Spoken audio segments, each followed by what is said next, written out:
Hallelujah, hallelujah, hallelujah, hallelujah, hallelujah, hallelujah. Thank you, Jesus. Praise you, Jesus. Hallelujah, hallelujah, hallelujah, hallelujah, hallelujah. Praise the Lord. God is good. God is good all the time. All the time, God is good.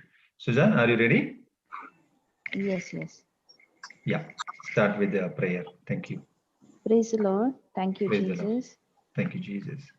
Concerning worry and fear, I am the body of Christ.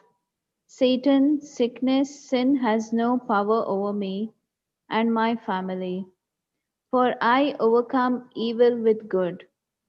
I am of God, and I have overcome Satan. For greater is the Spirit of God that is in me than the sickness, evil spirit that is in the world. So I fear no evil, for thou art with me, Jesus. Your word and your spirit, they comfort me. I am far from oppression, depression, and fear does not come near me. No weapon formed against me shall prosper, for my righteousness is of the Lord Jesus. Whatsoever I do prospers, for I am like a tree planted by the rivers of water. I am delivered from the evils of this present world, for this is the will of God concerning me.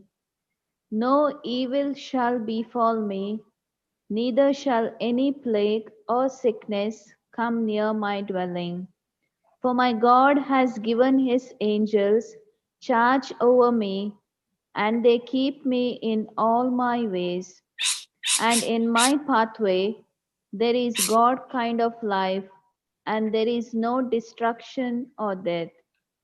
I am a doer of the word of God, and I am blessed in my deeds. I am happy in these things which I do, because I am a doer of the word of God. I take the shield of faith, and I quench every fiery dart that the wicked one brings against me. Christ has redeemed me from the curse of the law. Therefore, I forbid any sickness or disease to come upon my body. Every disease, every germ, every virus that touches my body dies instantly in the name of Jesus. Every organ, every tissue of my body functions in the perfection to which God has created it to function. And I forbid any malfunction in my body in the name of Jesus. I am an overcomer, and I overcome by the blood of Jesus Christ, the Lamb, and the word of my testimony. I am submitted to God, and the devil flees from me, because I resist the devil and his empty promises in the name of Jesus. The word of God is forever settled in heaven. Therefore, I establish God's word upon this earth and in my life. So great is my peace and the peace of my family.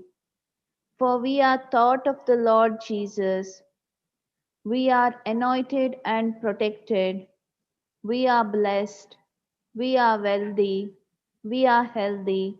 Nothing is missing. Nothing is broken in our life and in the lives of our family. Amen. Amen. Hallelujah. Jesus. Amen. Thank you, Jesus. Praise you, Jesus. Yes, Sister God. Jocelyn, Thank you, you are welcome, Jesus. sister. Yes, brother. Yeah, brother. Praise Praise God. the Lord. Praise the Lord. Thank you, Jesus. Hallelujah. Praise you, Jesus. Jesus. Hallelujah. Thank you, Abba Father. Thank you, Jesus. Thank you, Lord. Thank you, Holy Spirit. Father, we thank you. We love you, Lord. We praise you, Jesus. We thank you for your love, for your mercy, for your grace, for all the goodness, all the good things that you have done for us, Lord. Thank you, Lord, that you have given us your promise. that you will never leave us nor forsake us. Holy Spirit, you take complete control of this session. You speak to us. Make this teaching extremely simple and easy. Your word is alive. Lord, your word is active. Your word is your spirit. You are the word that became flesh. Lord, it is the word that penetrates into our mind, into our spirit, our soul, our body, our bone, the bone marrow, into our organ, into every cell, every tissue, Lord. As it is a double-edged sword, sharper than any other sword. Thank you, Lord, as you are going to speak to us through your word, this word penetrating us, our thoughts, our thinking, our heart, and exposing. The light exposes the things that was hidden in the dark. Thank you, Lord, as your light shines as your word is preached. It is your word that exposes the lies of the enemy. And it is your truth that sets us free from every lie of the enemy. Thank you, Abba Father, for taking complete control of this session, making this teaching simple and easy, helping us to understand, repent, change our thinking, change our lifestyle. Thank you, Abba Father. Thank you, Jesus, that you always corrected us. Your word is for correction, for reproof, to change. And you always corrected us with love. Thank you, Father. Thank you, Holy Spirit. As your word is preached, we thank you that you confirm every word of yours with signs accompanying. In Jesus' name we pray, Father. Amen. Amen. Amen. Amen. Praise the Lord. Hallelujah. Praise the Lord. Thank you, Okay. Jesus. Thank you, Jesus. Praise you, Jesus. Praise you, Jesus. So today we are going to go into a very important teaching that we all need, especially when we are when we are in the ministry. You know, that's when I believe this is very, very important for us to learn. So we are going to see a topic on competitive jealousy. Amen. Praise God. Praise the Lord. So before, now when you see, I did not say only jealousy, I said competitive jealousy. So first we are going to see, we will learn about the definition of what is competition and what is jealousy, and then we will go on into the Bible and see different examples. Okay. Thank you, Holy Spirit. Thank you, Father. Now, this competitive jealousy, it's not just an emotion, it's a spirit. It's a evil spirit, and it is very, very, very dangerous if I do not deal with the spirit, if I allow the spirit to operate, and if I leave it unchecked in my life, it will destroy everything God wants you and me to do. Remember, God has a wonderful plan for every one of us. God has plans for our welfare, not for our destruction. Correct? And Yes. God has plan for everyone. And remember, the plan and purpose that God has for us, you and I can never fulfill that plan with our own strength, our own money, our own ability, our own talent, our own resources. What God has called each one of us to do, we can accomplish it only through Christ. That's why, many people will say nothing is impossible for God. But actually, the scripture doesn't say that. The scripture says nothing is. Sister, you are mute. Can you unmute yourself, sister? Praise God. Praise the Lord. How long I was mute? No, we heard nothing is impossible up to there. Okay. So nothing is impossible for God. We say that, but actually, nothing is impossible with God. Yes. I can do all things through Christ. So it is all about me cooperating with God. So what God has for me, the plan and purpose that God has, the potential that God has put in me, I cannot bring out that potential, nor can I fulfill God's purpose without His power, without His strength, without His grace, without His ability.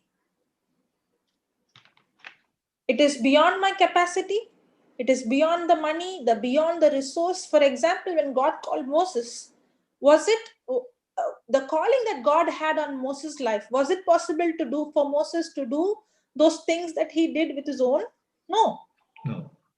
Was it possible for Joseph to become a governor by his own? No. In the same way, God has a purpose, God has a plan for each one of us that is beyond our capacity. But not necessary, brother, I have put the video in the other one, the other JCILM. Oh, okay, sister. Yeah, okay. All right.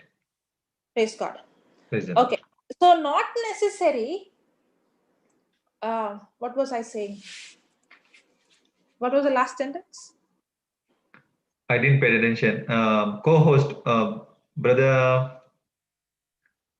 who is there? Alistan is there, and Srinivas. Brother, can you give the last word?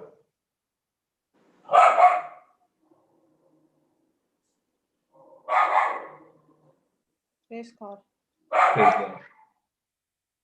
Okay, Not possible for Joseph. For Joseph. Okay, it was not possible for Joseph to become a governor with his own ability.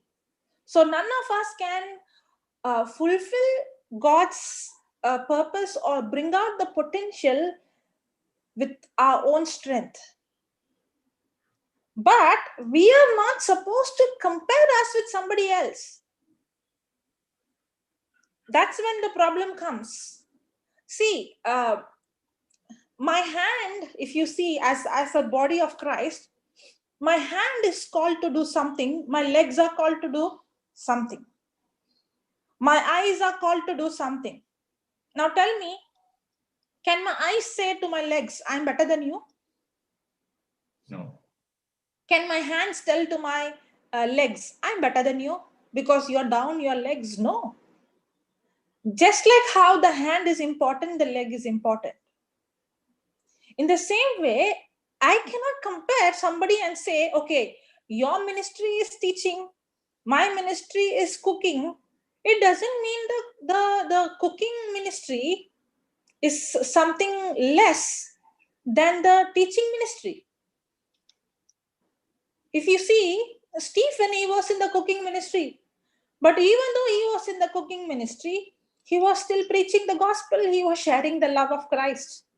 He was a witness for Christ. Correct?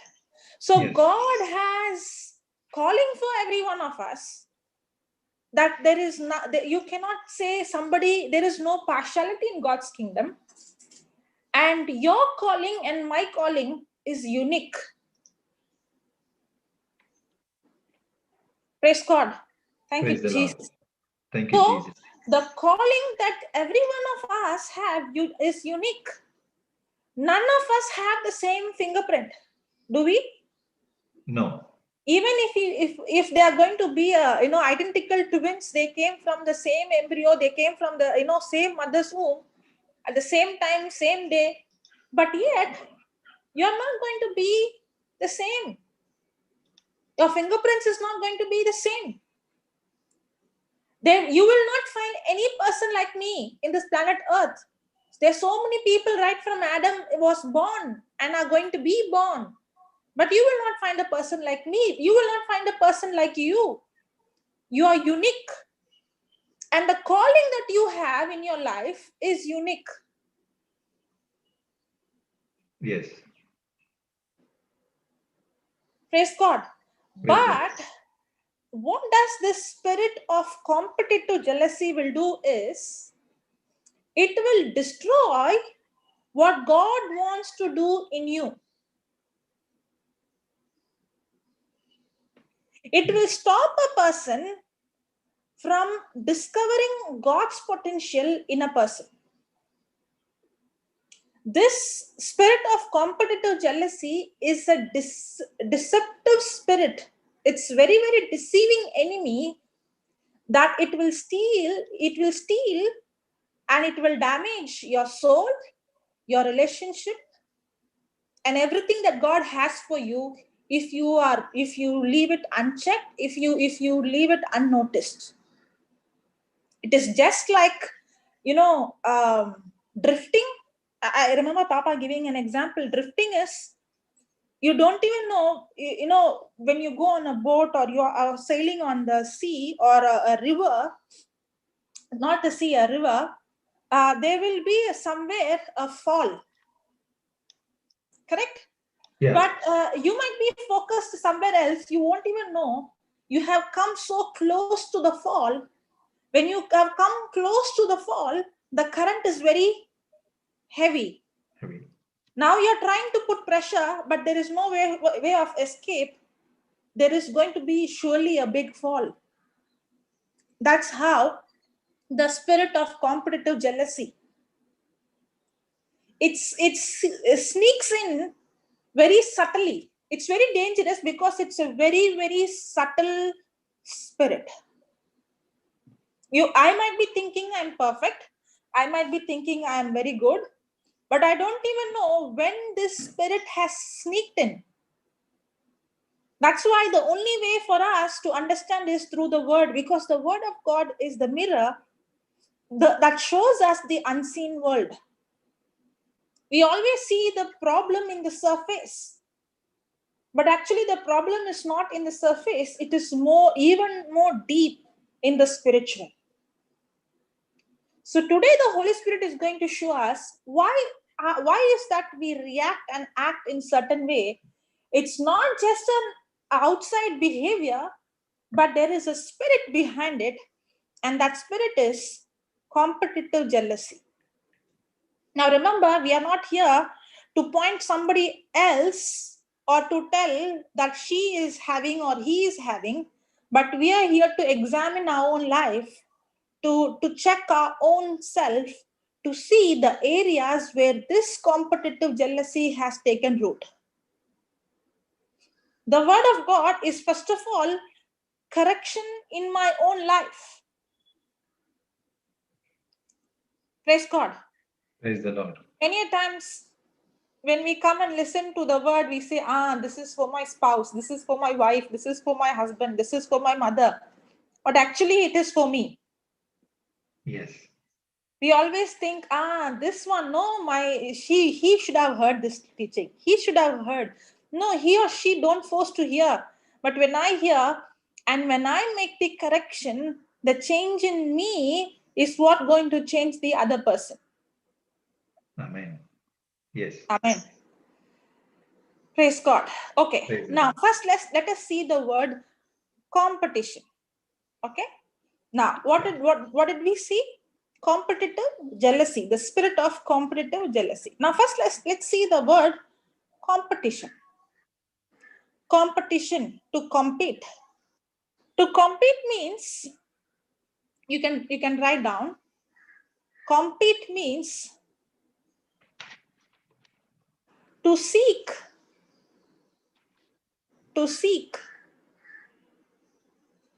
or to strive,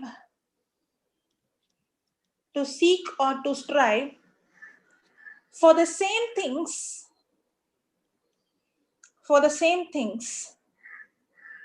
as another.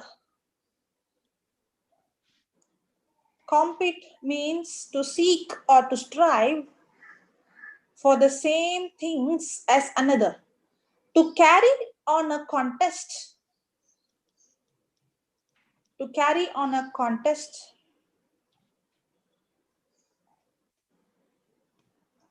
For a common objective.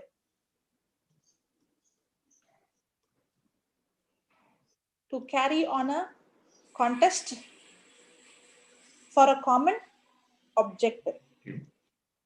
It is competition. It is competition to seek, to obtain, to seek, to obtain the same goal. It is competition to seek, to obtain the same goal or the same objectives as another. It is competition to seek, to obtain the same goal or the same objectives as another. Okay. Is it wrong to have competition? No. It is not bad nor good. It depends on the contest, the contests. Yes. Yes, for example, when I met Papa, okay, for the first time, when he was preaching, these signs shall follow those who believe. And when he was performing signs and wonders, I saw the deaf ears opening, crooked lips becoming straight. Immediately, I made a goal in my heart. I said, if he can do this, I can also do, because that's what he preached, that these signs shall follow those who believe. If he is a believer and he can come to a place to see a manifestation of blind eyes opening, deaf ears opening, then I also set an objective. I also set a goal that I also going to reach that place. Yes. Now, was that competition wrong? No. No. Because here I am not having envy on that person, or I'm not angry on that person. But here I am learning something that God has given me, just like God has given the other person. He has given to every believer. So when I see somebody has practiced and can manifest, then I also say that even I can practice and reach that level. Now, when I read the Bible, when I see Paul, and if I see Paul can be content, even when he was in the prison, beaten, he can praise God. But when I go into small criticism, I sit and cry. Now, can I make it as a goal? If Paul can praise in the prison, I am also going to train that if what God has given, the same love is poured in my heart. So if Paul is rejoicing, that means Paul's focus is not on what he's going through, but Paul's focus is on what Christ has done, that love that he has experienced. If Paul can experience God's love in such a way that pain is nothing, then I also want to experience the love of God in such a way that the love, we learned last time, that love is what is the hope, that the hope will not be ashamed. Amen. Yes. So is it a healthy competition? It is. It is. Yes. So am I imitating someone? Yes. Ultimately, I'm imitating Christ. But I am taking a person as an example who has imitated Christ and who has reached the finishing line. There is nothing wrong in competition. But the same competition can also become evil when it is mixed with jealousy. Praise God. Yes. That's why if you should always see, for example, hate. Is hate evil? Is hating evil? No. No, to hate sickness. I have to hate sin. Is anger evil? Anger is not evil. God has given us anger. I have to get angry and I have to rebuke that spirit. I have to resist the spirit. I have to get angry when I see somebody in poverty. I have to get angry when I see, sickness, when I see sin, when I see something evil. Anger is something good. Hatred is good. But if I hate a person, then I'm walking in sin. Yes. Amen. It is the same with the competition. Competition itself is not wrong. It is not right or wrong. But the contests. Why am I competing? For what am I competing? Praise God. Praise the Lord. Okay. Now, you understood competition, right? Yes, sister. Now let's see the word jealousy. Okay. Now, what do you mean by jealousy? Can somebody tell me? What do you mean by jealousy?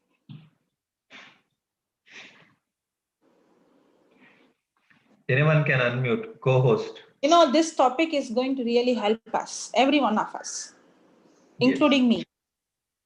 Yes. Yeah. Anybody? What is jealousy? A desire that can take me against God's will. Okay. Then? Yeah, listen, somebody said something. I heard somebody's voice. Yeah, it's me, sister. It's Yeah. like want to get greater than the other. Okay. Want to show the world that I can do something more. More than the other person. Yeah, Okay. I can do something more than the other person. Okay. Okay. Yeah, somewhere close. Pride. Yes. With pride, na? That Yes. pride. Yes.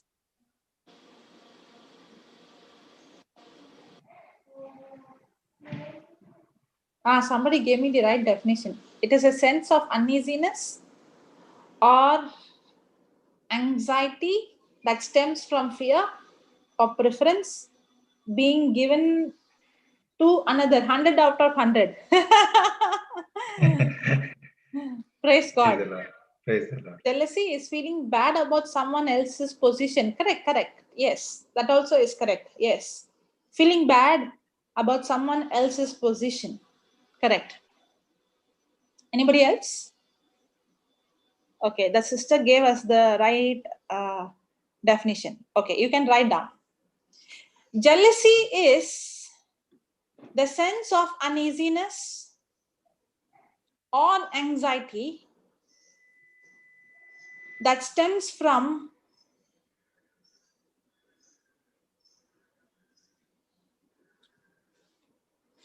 jealousy is the sense of uneasiness or anxiety that stems from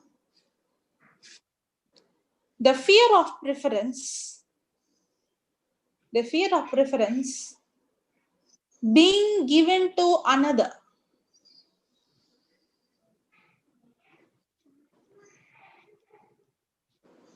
Jealousy is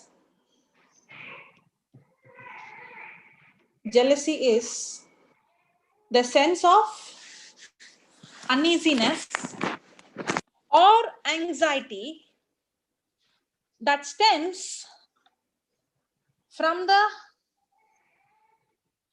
fear. So is the root of jealousy is what?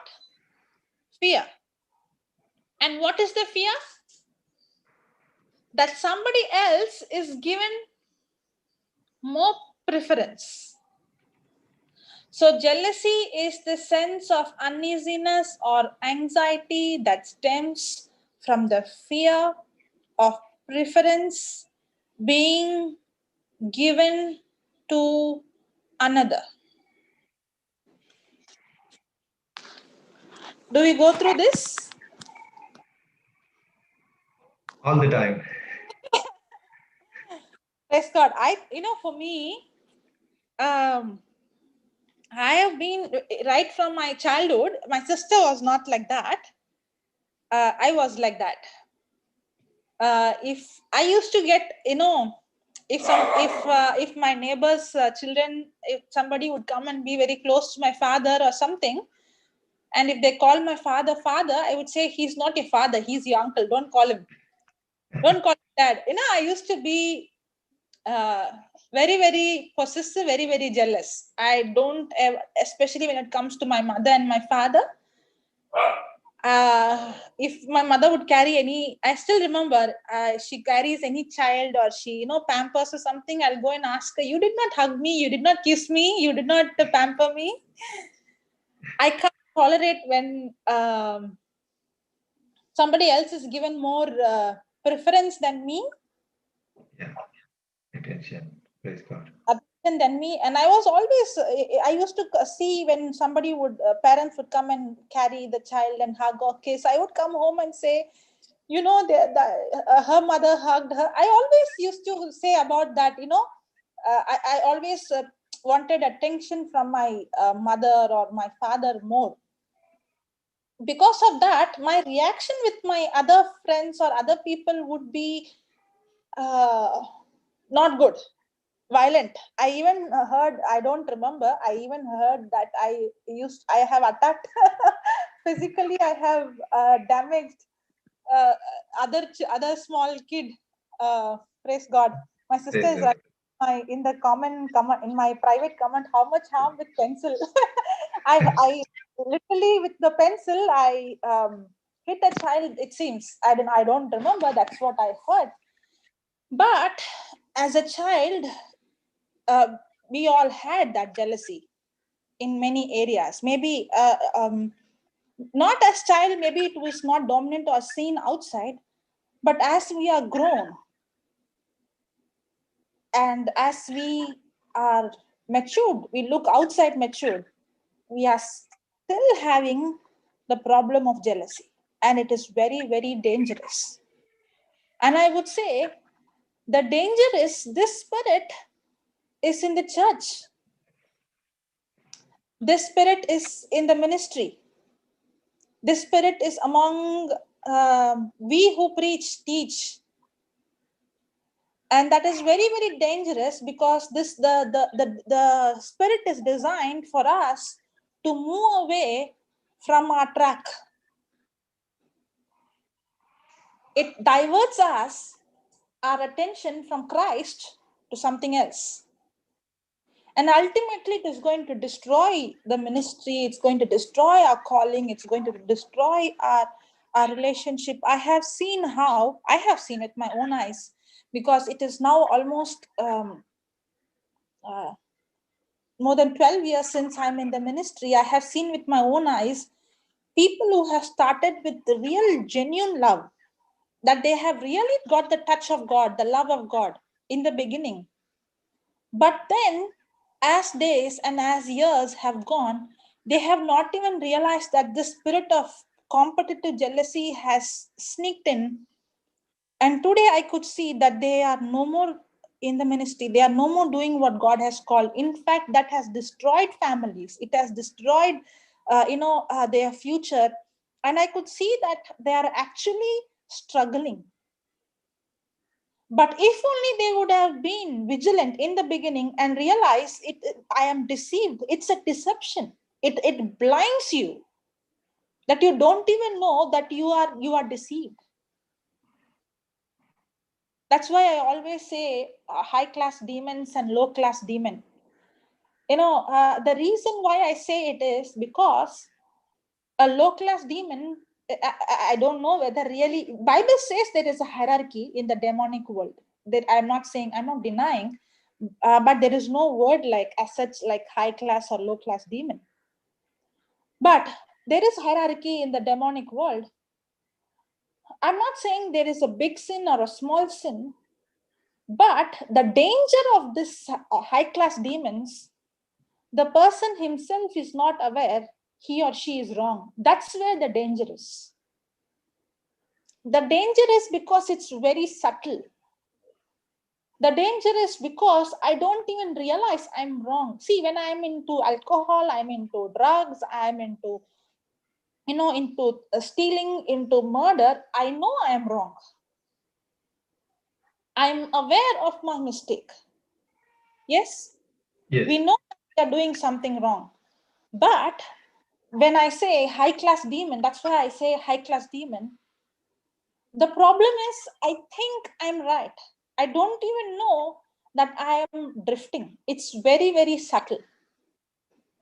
That's why jealousy is very, very dangerous, because it is a sense of uneasiness or anxiety. And I always tell, jealousy and uh, competitive jealousy, it comes, or strife comes, by seeing and hearing. When you see someone, for example, Joseph, okay, I believe we will be learning all this in detail, but I'm only giving, today will be an introduction, but then from next week we will be taking one examples and we will be studying. For example, when you see Joseph, when they saw the father wore, vote for him, gave him a dress that was colorful. When they saw that Joseph was given more preference, when they saw it, then came jealousy among the brothers. So jealousy comes based on what you see and what you hear. That's why instead of me seeing what other person is receiving and what other person is having, I should always go and see what Christ has for me. The best place for us to have, comparison is to compare myself with the written word. Amen. Jealousy is very dangerous because it is a sense of uneasiness or anxiety that stems it because of the fear of the preference given to somebody else. When the preference is given to somebody, or something good is given to somebody, or when love is given, or something that is given which I think I want is given to someone, that's when jealousy comes in. Now I feel uneasy. How many times we feel uneasy when we see somebody having a good car? How many times we feel uneasy when somebody is having a good house? How many times we feel uneasy that, see how they are, see how she is? How many times there is an uneasiness? Am I feeling uneasy, or am I rejoicing with others when they are blessed? You have to check, I and you have to check a motive. When somebody is blessed, am I having the joy, or I am having a feeling of uneasiness?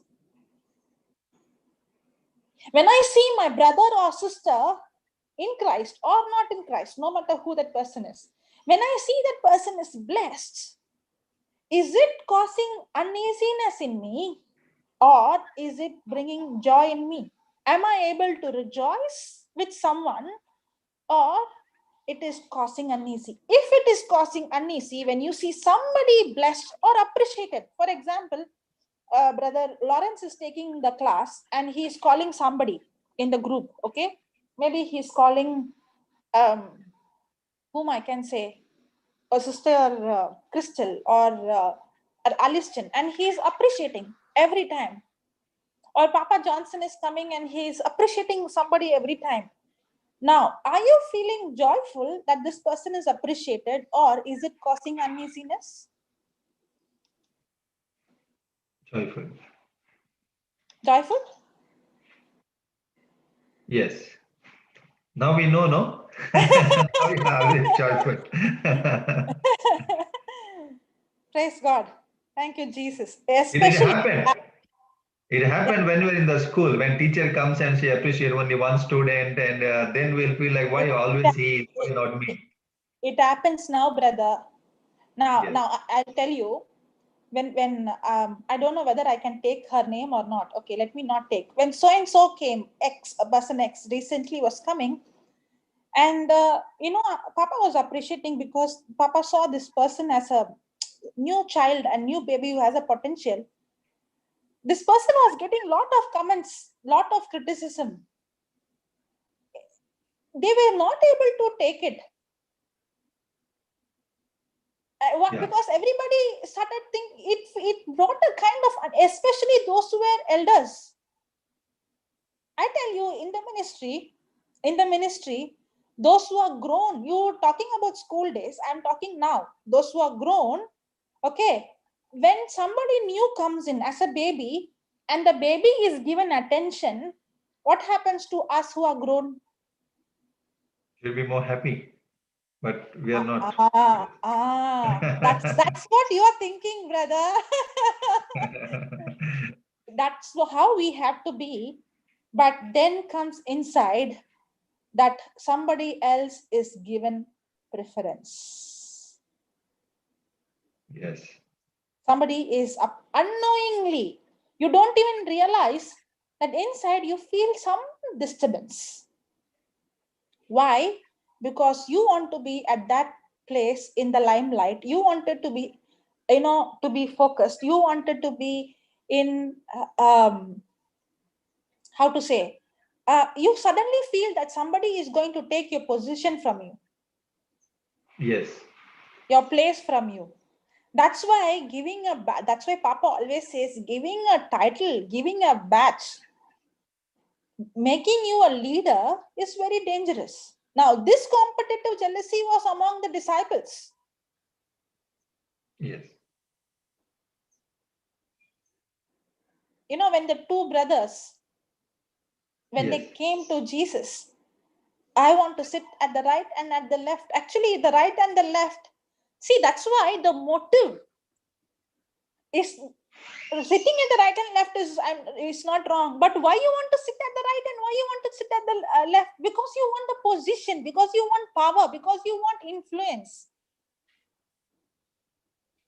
That's why Jesus answered, being great is not wrong, but for being great, you should be the one who's great among you should be the servant of all. Praise the Lord. Yes.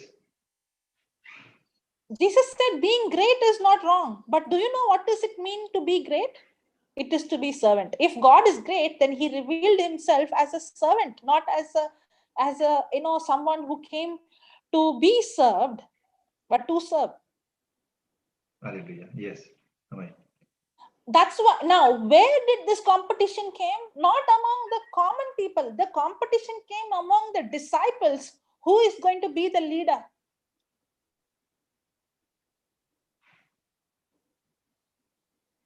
That's why many times it is very easy. In the beginning, I was giving testimony to glorify God, but slowly, I have started giving testimony to glorify me. Yes. See, in the beginning, I started is different. I started with my whole heart.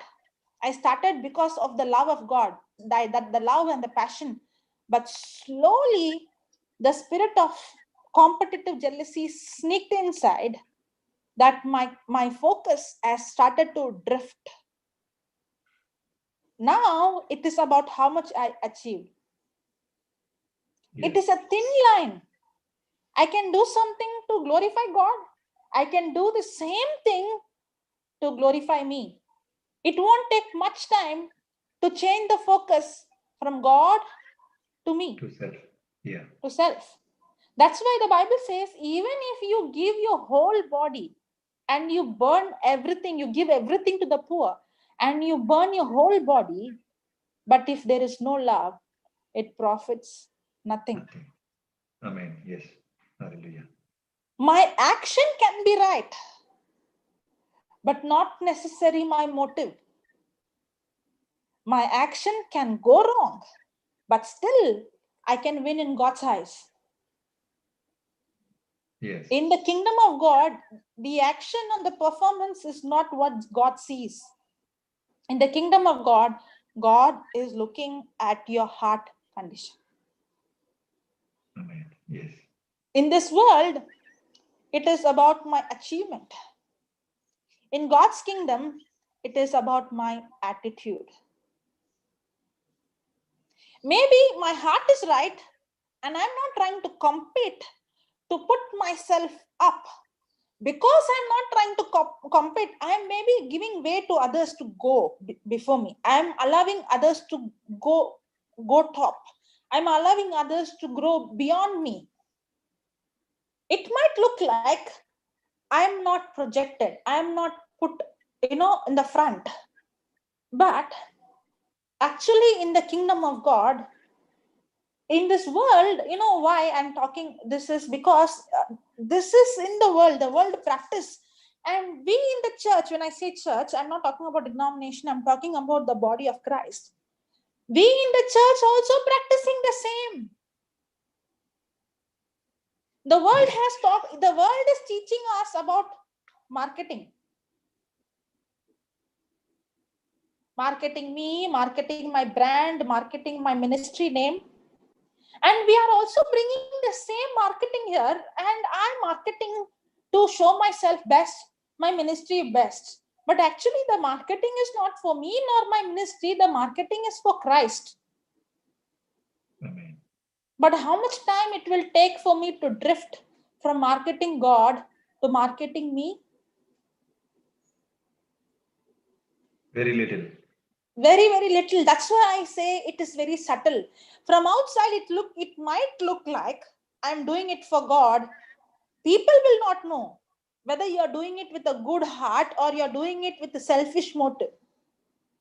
No matter what motive you say, that's what Paul is saying. No matter in what motive you say, as long as gospel is preached, I rejoice. But it will profit others. It will not profit you. For example, a person who's going to feed the poor, it is going to benefit the poor, but it will not benefit you because your heart condition was not right. My heart condition was not right. Yes. That's why I should always check the condition of my heart. Especially, I have to check what is the condition of my heart when somebody else is blessed, when somebody else is promoted, when somebody else is appreciated, when somebody else is gone in a higher level, when somebody else has is being promoted, or somebody else is gone in a higher position. I have to check my heart condition. If there is an uneasiness, then I have to take a quick action to get into the word of God, to change my thinking and to repent.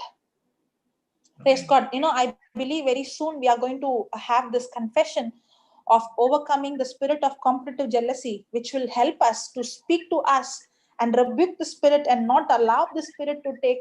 It's not just speaking, but also understanding God's love for me. Because the spirit of jealousy will always tell you that God doesn't love you. God loves so and so much than you. That's why God has not given. For example, the spirit of jealousy was telling me your mother loves the other one, not you. That was a lie. Praise God. Thank you, Praise the Jesus. Lord. Thank you, Jesus. Okay. Now, what did we write? Okay, let me give an example. Now, whom I can take now? Okay, I'll take Brother Linus' name. Okay. Brother Linus has called, maybe he has a meeting, some team meeting for the, only for those who are, very close, who are doing the ministry work. Core members. For the core members. Okay. Now, I'm also in that core member. Okay, example, I'm also in Australia. I'm also in the core member, and Brother Lawrence also is one of the core member. Now, next month, Papa Johnson is going to come. So, do you have like that core members meeting before he comes? Yes, every time we'll I really did not know, but yeah, okay. So now, Brother Linus has called Brother Lawrence, he has called Sister Lavi, he has called Shamini, he has called, but he did not call me. And I came to know that there was a meeting for the core members, but I was not invited. Now, this scenario can happen anywhere, in family, in your school, in your office, in your college, in the ministry. I am giving an example. Now, tell me, what will happen to me when I come to know that I was not invited? I am a co-member In fact, I am doing so much work. I am the one who went and spoke, doing all the transport, and I am the one who's doing this and that. And now you're not invited me for the core members meeting. Now what will happen for me? Very angry, upset, and I'll say, okay, And how can they do without me? among all, Brother Lawrence is actually very close to my house.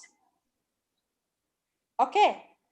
And we always go do things together when it comes to the ministry work. Now, how will I see Brother Lawrence?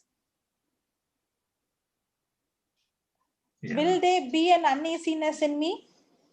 Yes. Now, will that bring fear in me? Yes. Now, will I start thinking, why is that I am not preferred? Yes. Is that dangerous? That's dangerous. It is, yes. You know why? Because now I start to compare myself with my brother in Christ. Yes. Why not me? Why he? Why is Brother Lawrence called and why am I not called? There starts comparison. See, all these words that we are learning: comparison, competition, jealousy. When I say jealousy, then comes compare.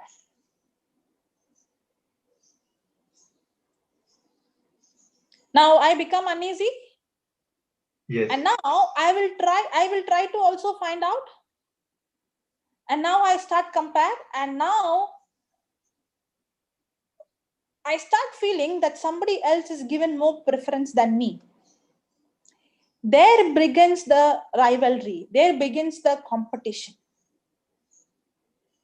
Now, when the competition begins, now I start to do things to get Brother Linus' attention, to get his approval. Now I will compete with Brother Lawrence. How is that he is invited and I'm not invited? Then begins the comparison, and then begins the competition. Can you see?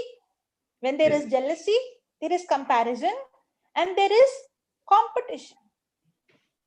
Now I try to do things to push myself up. Now I will come and share my testimony next week. Do you think I come to share glorifying God or to come and compete to show that I'm better than him?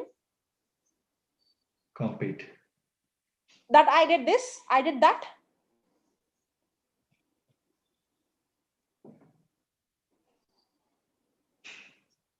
That's why jealousy is very, very dangerous.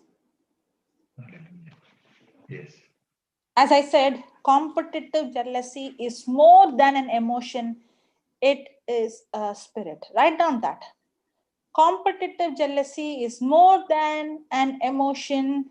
It is a spirit. Now, if we see the origin, the beginning, the start of this competitive jealousy, it began where?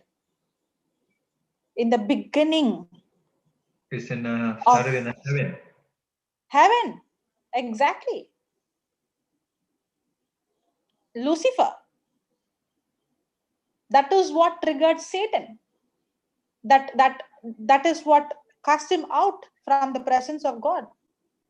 This jealousy is what made Cain to kill his brother Abel. Can you see? The entire generation that has to come through Abel was destroyed. Just imagine, if we have all came from Cain, there was one more 50% of generation which was supposed to come through Abel was just destroyed because of Cain's jealousy. Yes. Competitive jealousy is what separated Esau and Jacob. Competitive jealousy is what made Joseph as the brother sold Joseph as a slave. Can you see the spirit is right from the beginning. And what is the object of this spirit? Okay, write down.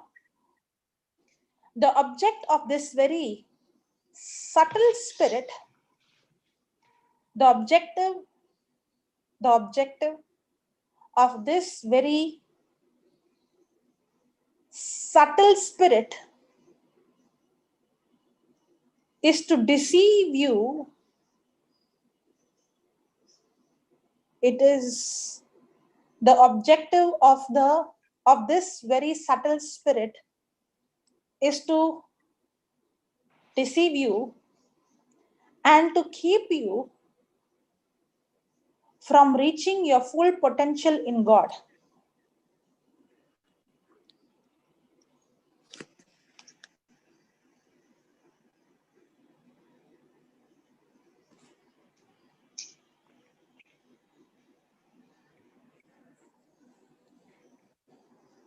Keeping you for reaching Reaching your full potential in God.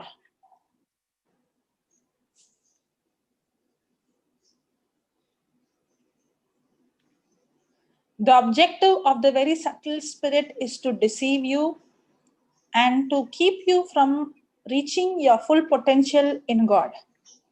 You know, I suddenly remembered, I used to teach, you wrote it, finished? Yes, finish, yes. I used to teach for our, in our rehab, in the when we were, now we are not in the rehab, but when we were in the new creation. So every month we have, mostly the first Friday, Saturday, Sunday, we have a retreat. So after Sunday, everybody would leave, and Monday, I used to have a retreat with our rehab boys. Okay. And I tell you, we might be hearing rehab and drug addicts and so many things, but I tell you, they're very, very, very teachable. Very, very teachable, because they have really experienced the love of God, and they're very, very, they have the heart of gratitude, and they were very humble, very, very simple people. They're not like educated, and they're not like big profession. Yes, they were talented, but they were very, very simple. So I have seen, many times I see when I used to teach, I would see them in tears. The gospel would become so alive, and I have really, really enjoyed with them. And one of the brother, some of them, I need translation help, in Konkani, in Hindi. I need translate. Every time I teach, I need, because many of them don't understand English. So my translator won't come from out. One of them will come from among them. So there used to be one brother who became very, very deep in the word, and he even started to teach like that. He started to grow, and he used to translate for me. And he told me one day, sister, when I was an addict, I know that I was an evil man. I was bad man. But sister, when I came into the church, into and start studying the word, and I saw I was only having one problem, taking drugs and going off. But inside, it is more dangerous than what I was seeing outside. I see jealousy, anger, bitterness, all these things that earlier it was only one problem. But inside, this problem looks very dangerous. I suddenly remembered what he spoke. I said, yes. The problem is when you were taking those drugs, and when you were, in your own world, you knew you were wrong. But inside, we think we are holy. That's where this spirit is very, very dangerous. That's why I say this is high class demon, because you think the demon will make you think you're perfect. That's where it is dangerous. The demon will make you think that there is nothing wrong in you. Everything wrong is in the other person.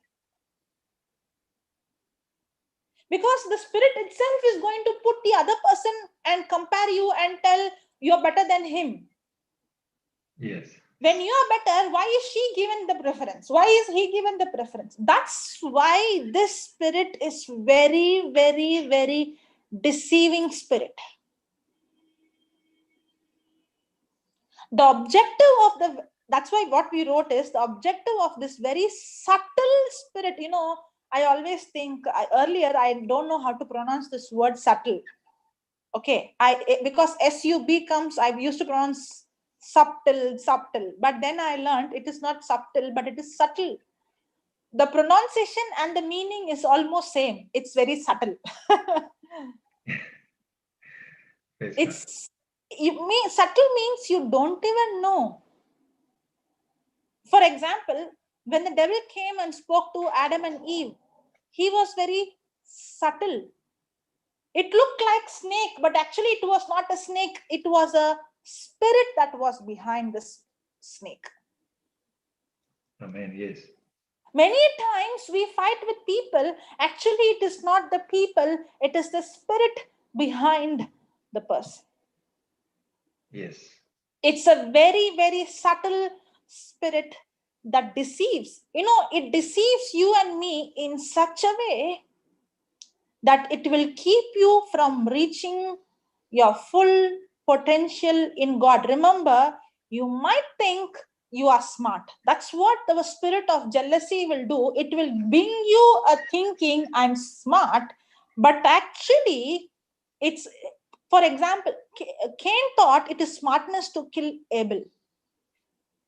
If I kill, no more competition, I'm the only one. But actually, the moment you killed, you actually destroyed the best that God has for you. You did not only kill that person. For example, if somebody else is going to get a promotion, I can go and put something in my boss ears. Many times, we speak words, we will actually speak the same words, but we will change the tune of that word. When you change the tune, the meaning changes. How many of you accept it? I do accept, sister. Praise God. Brother, I think you have not come. You have come from that low class demon category. So maybe sometimes it might be little difficult for you, because this is about high class demon. This is for those who are, for example, the Pharisees. Yes. The problem is they might be thinking, that's why I remembered what that brother used to say. I was only taking drugs, but here Yes. it is more dangerous than that. Exactly. Yeah. Papa used to say, somehow by the grace of God, I don't have that jealousy. But he was always pointed for other things. But actually, the jealousy is something very, very dangerous that we all have to deal with. Yes. It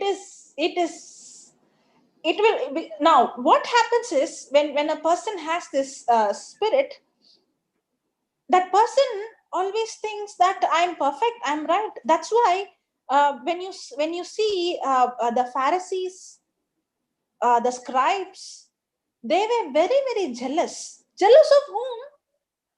Of Mary Magdalene, of the woman who was washing, the prostitute.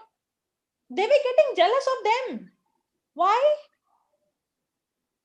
Because they thought they deserve, and they couldn't digest when somebody else deserve, because they think they deserve because they are good, because they think they are better than somebody else. That's why the spirit of jealousy, competitive jealousy, is very, very dangerous. You might think, now as I said, the example of going and putting in your boss ears, I will be convinced in my heart I did not lie. I spoke the truth. But actually examine your heart. You spoke the truth, but did you speak in such a way that you planted a seed in the person's heart? Yeah, the negative seed. The negative seed? Yes. If I go constantly, for example, I feel all of a sudden Brother Lawrence is growing. So slowly I will go and put, maybe Brother Lawrence did something or he said something. Maybe it is wrong, but he realized it is wrong. He corrected. But I'm going and telling Papa, I'm not going and telling him what the correction he did, but I'm only telling him the mistake he made. And I'm telling it in a tone. Now, did I plant a seed? Yes. Yes. Now I'm waiting for Brother Lawrence to make another mistake. And now I have binocular, telescope, everything. You know, a person who's in jealousy will waste his energy, his time in researching the other person. Yes. If it is pricking in your heart, the Holy Spirit is speaking to you. Yes. Wasting your energy, wasting your time, wasting your resources in researching, going to their Facebook, going to their status, going to their profile, going to their personal issues, going to their friends, or going to calling people to gather information. He Yes. came to your house, I heard so and so came to the meeting. Now my focus, my energy, everything is to research about that person. Praise God. To collect information. Why? I'm just waiting for a moment for that person to fall. I'm just waiting for a moment to find out mistake. I'm just waiting for a moment to find out something wrong in that person, because now the moment I find, I will take that seed and I will go to other person and I will start planting that seed. I will take a statement from your mouth which you actually spoke. Huh? That's see, the spirit of jealousy is so subtle. You actually spoke, but you spoke in a different context. You Yes. spoke it in a different meaning. You spoke it in a different circumstance. But the spirit of jealousy will instigate you to take that word and present it in a different way, in a different tone, and to people's heart, so that you put a negative seed in your heart about that person. That's why, for me, no, I have learned this lesson. When I started learning this spirit of jealousy, I have learned this long back. Maybe preaching, I never preached, but I've been learning this lesson from back, because I know from childhood I had the problem. So better I learn. If I don't learn, then how will I make correction in my own life? So I learned a lesson that if you are going to come and talk to me about C, before I would allow that seed about C, I would first think, are you trying to plant seed in my heart? If you're trying to plant that seed because you are jealousy, I'm not going to allow that seed. Otherwise, I'm going to allow that jealousy in me. Because I can go and plant that seed of jealousy. And I can go and say, see, he did not treat you, but he treated them. I can go and plant the seed of jealousy in somebody's heart. That's why I better tell, please don't speak. If I don't, I will just shut the door. Sometimes it has hurt so many people. People call me sometimes I'm rude. People call me sometimes, especially in the ministry, because I know the spirit is very, very active in the ministry. Sometimes in the ministry, I do keep away from certain conversation. I don't involve. And it might look like, oh, she doesn't mingle, oh, she doesn't speak. I don't speak because I don't want that corruption, because I know I'm not strong with my own. If I am going to allow that seed, I'm going to allow corruption in my life. I will fall in no time. It's better I guard my heart. Hallelujah. It's better I shut the door. I have so many times, shut the door where it has hurt people. Even my sister, small things, I would shut the door and I will say, I'm sorry, I'm not interested. It would have hurt her.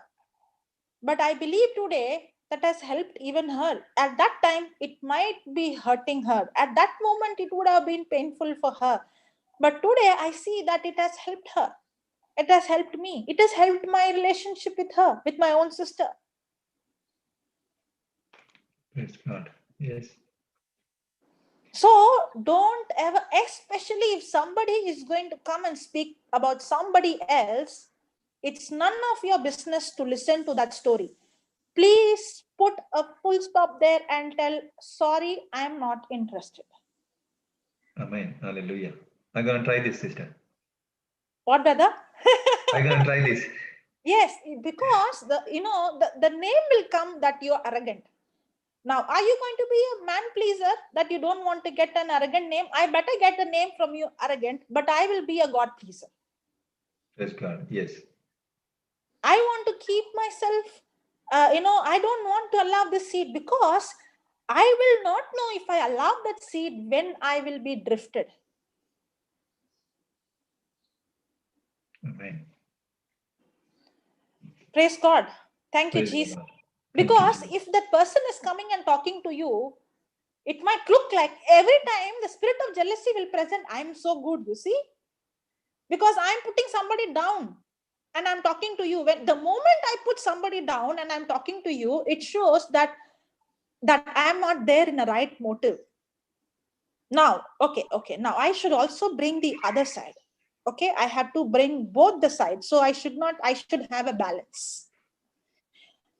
Now, when it comes to Joseph, because if I take it only one side, then there is a chance to go of misunderstanding and misleading. Thank you, Holy Spirit. The Holy Spirit reminded me something that I have to share the other side also.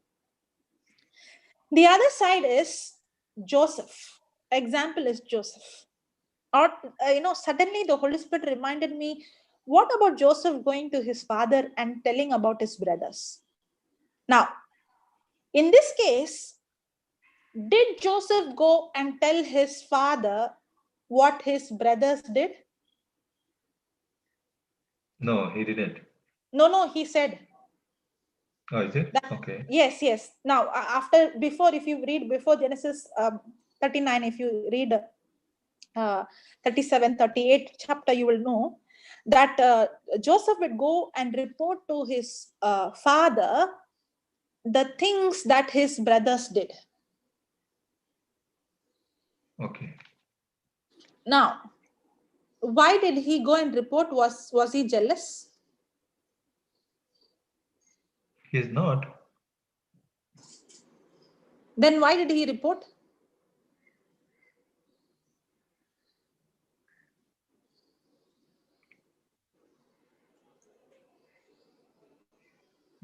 I don't know, sister. Maybe for a for the answer why it's happened like this, or to maybe to get rid from the situation, or maybe to Okay, okay. If you read 37, Genesis 37, 38, you will come to know the reason is because if you notice, Joseph did not go and tell it to anybody else. He did not go and speak to his, friends. He did not go and speak to anybody else, his auntie he only went and spoke to the father. It is in Genesis 37 verse 2. It says, and he brought their father a bad report about them. Okay, so Joseph brought a bad report about the brothers to the father.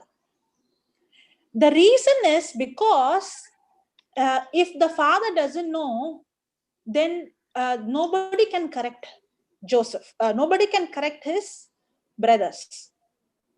The brothers were living a very, very, very bad life. Okay. Now, as a father, does he love the children or does he hate the children? He loves. Correct? Second verse.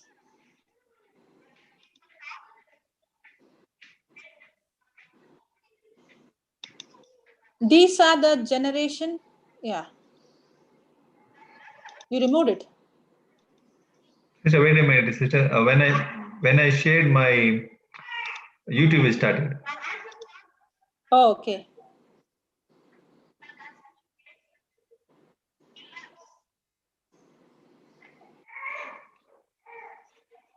Yeah, somebody has put there in the chat. Okay, I'll listen. Thank you.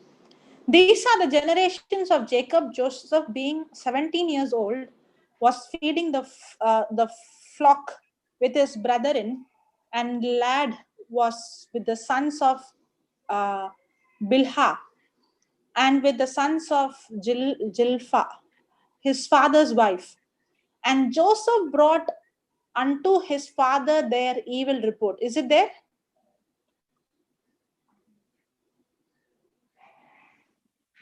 Praise God. Is it gone, brother? Is the YouTube closed? Yes. It is gone. Yes, it is gone. Yeah, I'll try to share again. Okay. So did Joseph bring an evil report about the brothers to the father? Yes. He did not bring it to anybody else, but only to the father, because he knew the father loves his children. Yes or no? Yes. So the evil report that he is going to bring to the father, he knew that if he is going to bring to the father will actually correct them. Because he wants the brothers to change. And it's very clear till the end. We see Joseph never had anger. In fact, he actually saw all the tragedy that he went through. He actually saw it. I went all these things, but God has turned everything. He worked everything together. Ultimately, he was joyful because the brothers at last they changed their heart. They repented. For Joseph, their repentance was very, very important.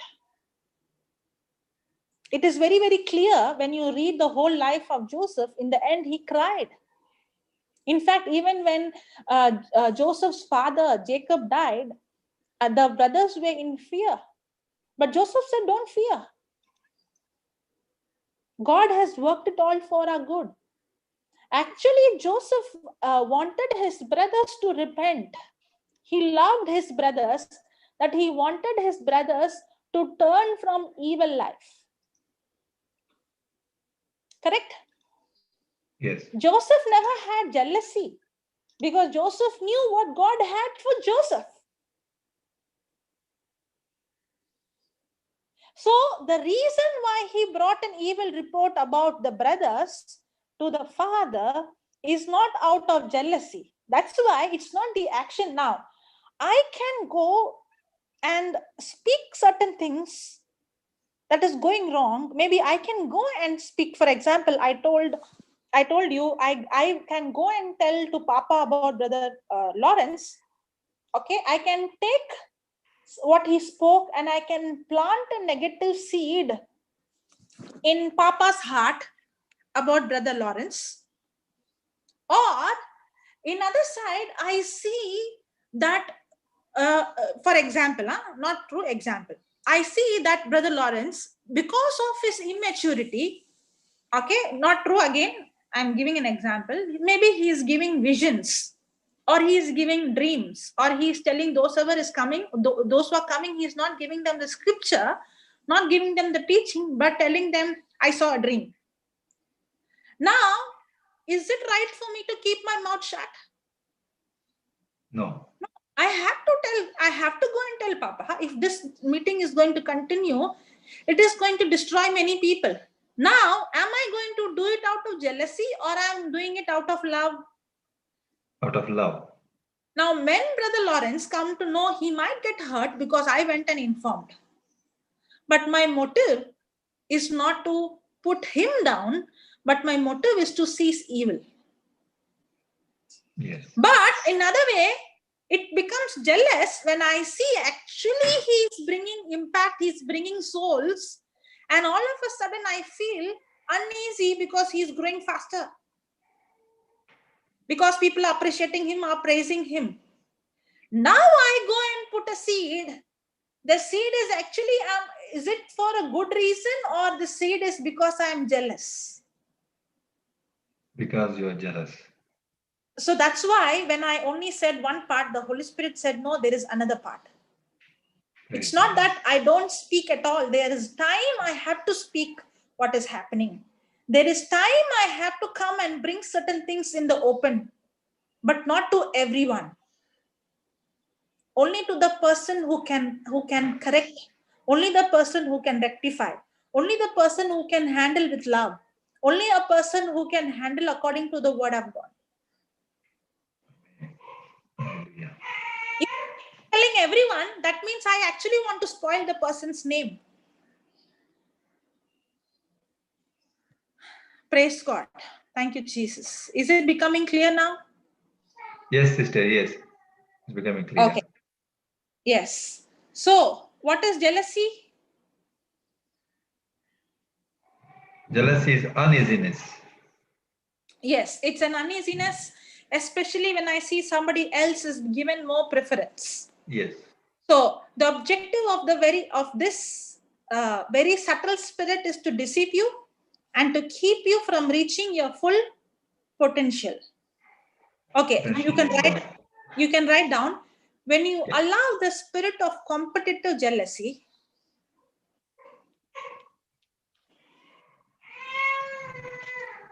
when you allow the spirit of competitive jealousy to control your life,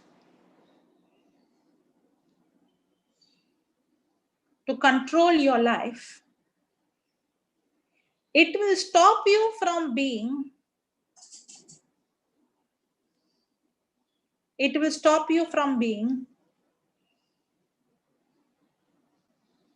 being, all that God has designed you to be.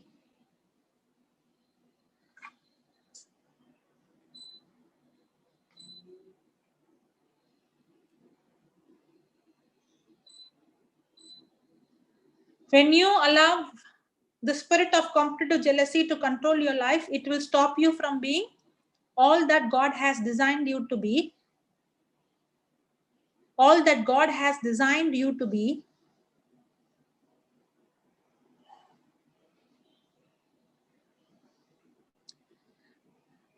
The spirit, you wrote that? The spirit deceives you. The spirit deceives you.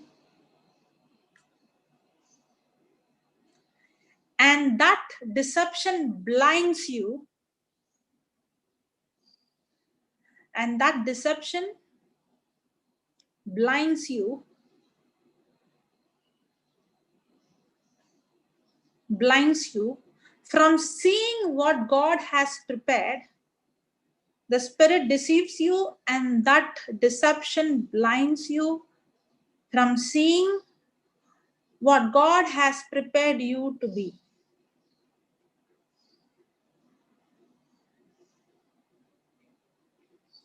The spirit deceives you, and that deception blinds you from seeing what God has prepared you to be. Now, I would again say Joseph is a perfect example.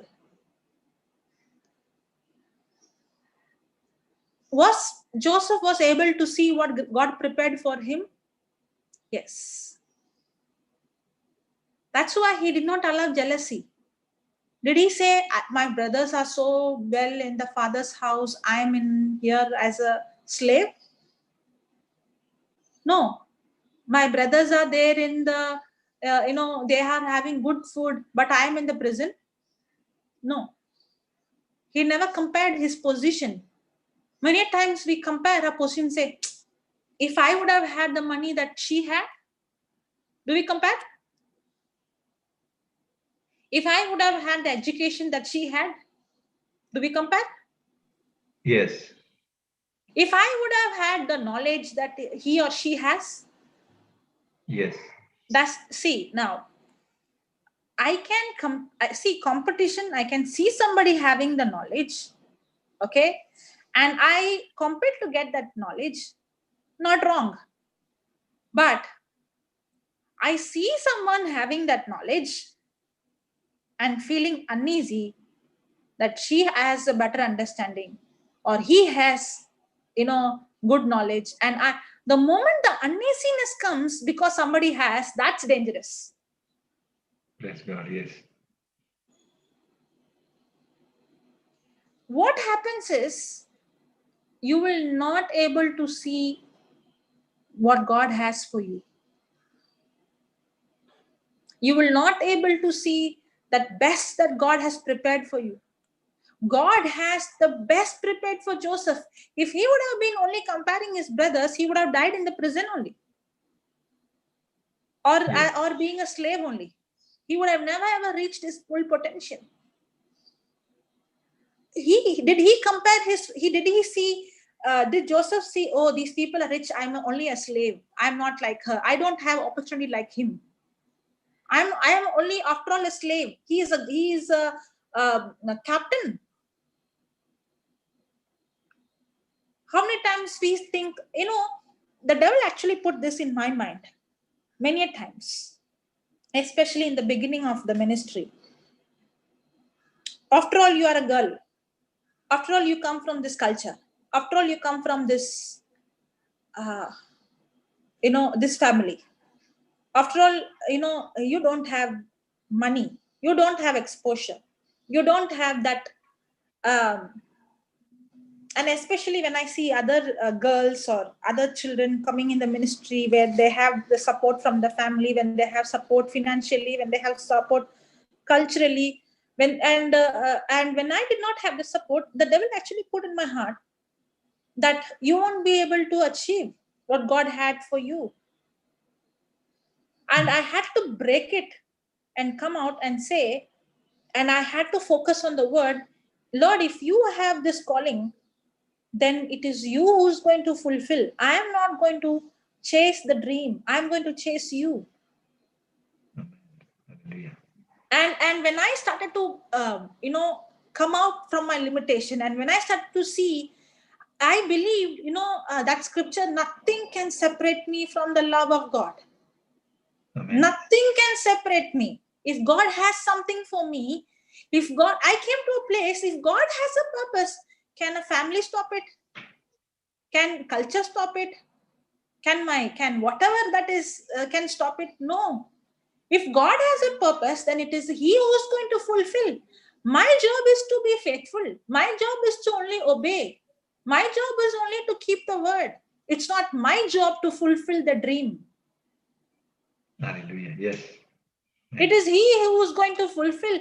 And when I stopped fighting, otherwise I was fighting. I was trying to come out with my own, and it actually depressed me, because I thought there is no way for me to come out of this. But then when I submitted to God and I said, Lord, I'm not going to fight this battle. I'm not going to push myself. I'm not going to promote myself. I'm not going to come up. I'm not going to chase the dream. I'm only going to feed myself day and night with the word. And when God started to open the door, when God started to change the heart of others, of my family members, when God started, it was beyond that I never ever imagined. I never even imagined. If you would have asked me, have you ever thought that you will be able to do this, what you are doing now? Not at all in the beginning. God revealed his purpose, but at the same time, everything else challenged me. In the same way, what God has for you, don't compare yours. Sometimes, I have a heart to go and help the poor. I have the heart to go and reach out. But then the devil will put, see, if you would have had the money that she has or he has, if you would have been in a position like him, you would have been able to do better. That's a lie. That's a spirit of jealousy that is peeping in you, not even realize. That's why it's very subtle.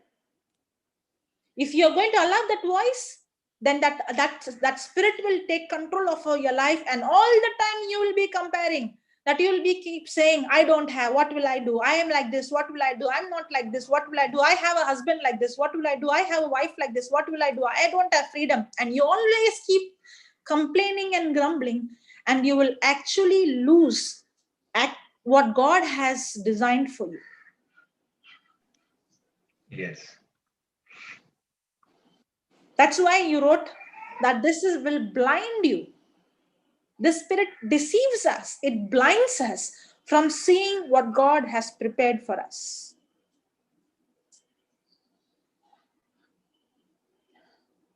Praise God. And one of the thing is, when it comes to competition, jealousy, I spend more time in thinking about other person. Why is he? Why is she? Why is Jocelyn? Why is Brother Lawrence? Why is Brother Linus? And all the time I'm thinking of them, and I'm missing what God has for me. What God would have achieved through me, I miss it. Okay, write down. Competition, jealousy urges me to compare. See, whenever competition comes, the word comparison comes.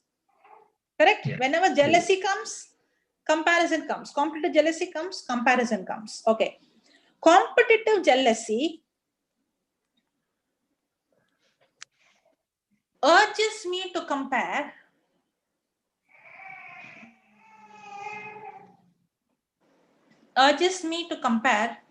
my clothes, my house,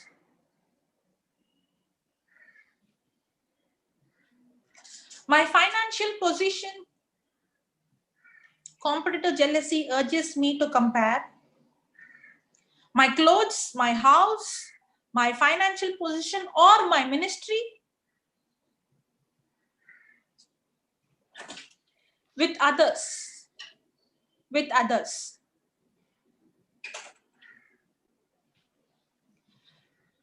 Competitive jealousy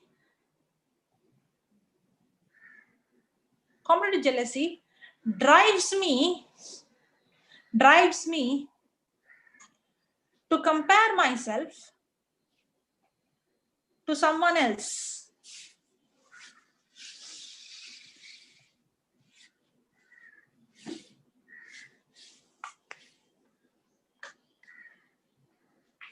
Competitive jealousy urges me to compare my clothes, my house, my finance position, or my ministry with others.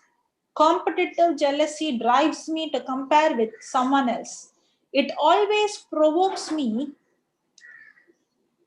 It always provokes me.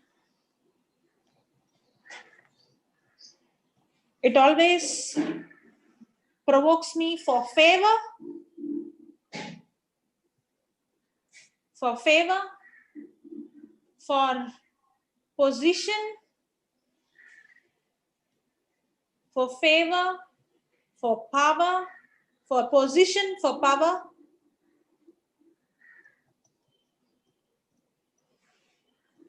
for authority, for influence.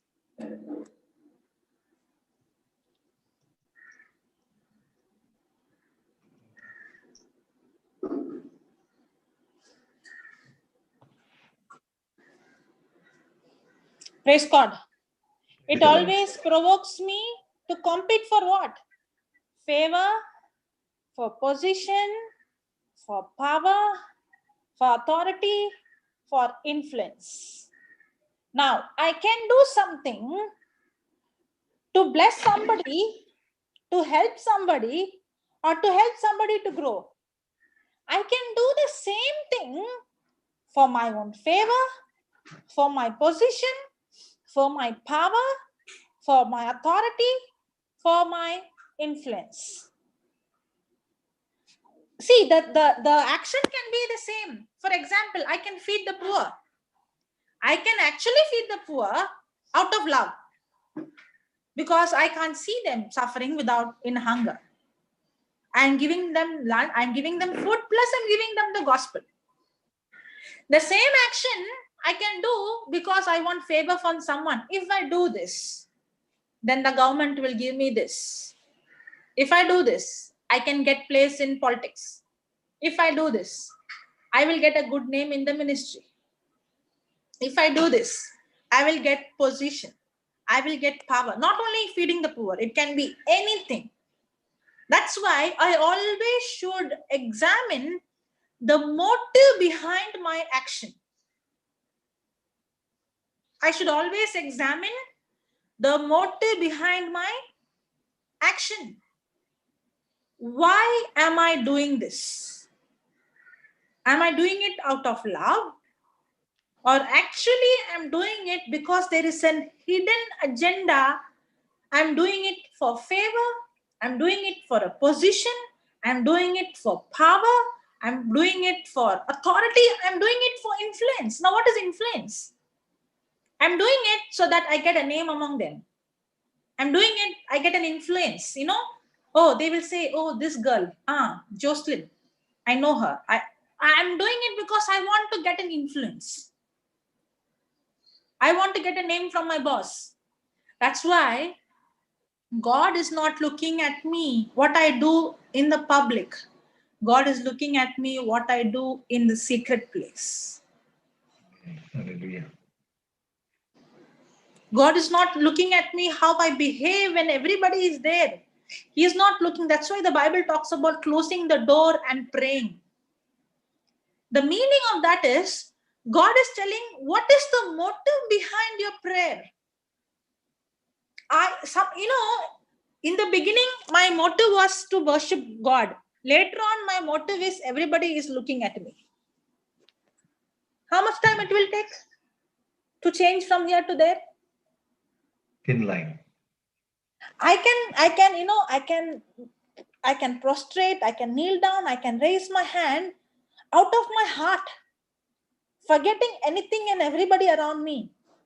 But the same me can raise my hand and prostrate and kneel down because others are looking at me. I want to show that I'm holy. I'm pious. That's why when God speaks about closing the door and praying, He's not talking about the action, closing the door and praying. He's talking about the heart. Are you doing it for somebody else to get attention from them? Or your heart condition is because it is your personal intimate relationship. A real person who has relationship with God will never ever want even others to know whether he has relationship or not. The only reason he wants others to know is to bring that person to God. The Okay. motive is that I want to expose Christ to bring the other person to Christ, not to promote me. I can do the same action. That's why it's a very thin line. One action is to promote me.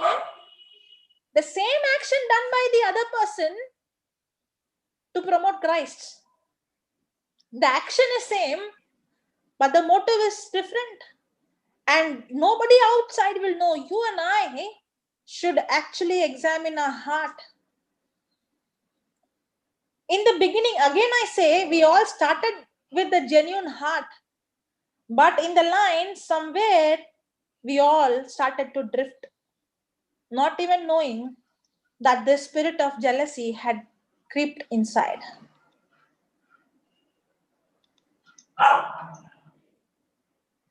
Yes. Praise God. Praise the Lord. Thank you, Jesus. Thank you, Jesus. Okay, you can write down.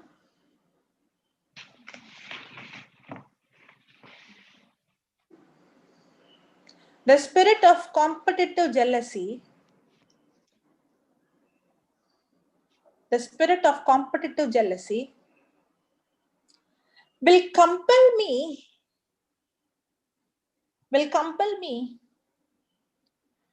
to criticize others. The spirit of competitive jealousy will compel me to criticize others in order to make myself look better.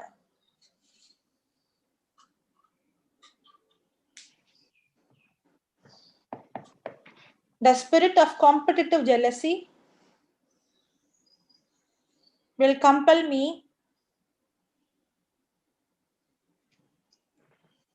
to criticize others,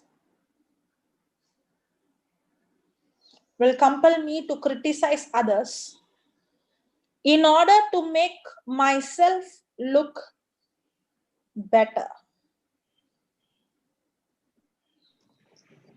Now, what is the reason a person in competitive jealousy is criticized? You will find this person is always a critic. You know why a person is always a critic? Because when a person is a critic, is actually telling I'm perfect. Yes. Because when I keep criticizing others, I can show myself better than them. Correct? If all the time, if I would keep saying, oh, see, that is not proper, this is not working proper, they do not work proper, they are not disciplined, and they don't do this, there is, when I keep on saying, this is dirty, that is like this, and he is like this, you don't have, there is no organization, there is no discipline. When I keep on saying somebody else means what? I'm indirectly saying I am organized, I am perfect, I am hardworking. If I keep on saying, oh, that person is lazy, now again I'm saying I can tell it in a good motive because I want to help that person to come out. But Yes. when I'm constantly, okay, when it is a good motive, I will not say you are lazy. I will say I also was like you. And even now I do fall, but it is the grace of God that has helped me. There is a big difference. I will never go and say, you are like this. I will say, I also was like this. There's a difference, right?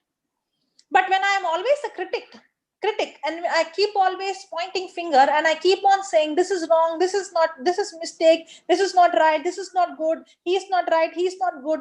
It is because I want to show myself better. That's exactly what the spirit of competitive jealousy will do. It will be a critic all the time because it wants to show self better.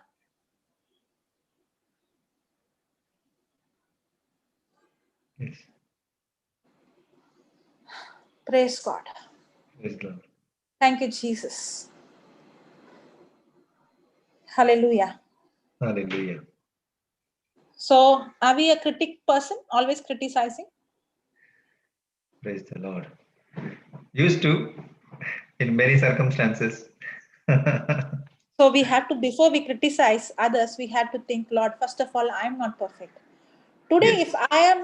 if I see in some areas victory, it's not me, Lord, it is only your grace. Amen. Yes. The moment I see it as God's grace, then there is nothing to boast. Very true. Yes, sister. The moment I see it, I am perfect. That's the time comes boasting. Boasting. Yes. And that is pride. Praise the Lord. Praise the Lord. Praise You the know Lord. what? When I see the word comparison, the devil uses this tool comparison. It begins in comparison and then slowly it peeps in and then it develops into jealousy and then comes competition. Now, when I say comparison, the problem is we compare with the false image, the false picture that the world projects, the media projects. You know, I remember with Sister Helen is there. I remember she took me to the mall. We want to go and buy recharge, and we want to go and buy some things because I have to be there for a month. And when I went there, it was quite surprising for me to see, because I have not been much exposed. To see the world was a fantasy world. And not only the, if you see the media, and the world that it is projecting, the fantasy. And the fantasy is like unrealistic. The media will show you a perfect man, perfect woman. If you see the woman who comes in the movie, in the TV, they are completely, you won't see in real life anybody like that. But you compare yourself with them, and you will compare, and you will set a, you want to achieve that, you want to become like them, but not realizing that is fantasy, that is not reality. Yes. The media is showing you a false image. Yes. And you get depressed because you don't look like that perfect man, or you don't look like that perfect woman. You start comparing your physique, you compare your body, your looks, your color, your shape, everything. And you don't even know that is not reality. Although all those you're seeing in the TV, they don't look like that actually. You know that it's an illusion. It's the lighting, it's the camera, it's the lens, it's the makeup. Yes. They even sleep with the makeup. That is not really like how they look. What you Very see true. in the TV, in the media. Yes. And everywhere you go, all these malls and all those things, it's all created it is creating a fake world that you buy all these products, then you can achieve that perfection. No. Who said so? We are wasting our money, we are wasting our effort, we are wasting our energy chasing an illusion. You know what is illusion? No, sister. Illusion is something that is okay. I'll give a simple example of illusion. Okay, what I studied in my illusion is, for example, I see a rope and all of a sudden I think it's a snake and I shout. Okay. I mistaken it, but actually it is not a snake, it's just a rope. Okay. Is it fake or is it a fake, or actually it is? I thought it is snake, but it is something else that is similar to it, but it is not the truth. That is illusion. It looks like that, but it is not that. The media will project you.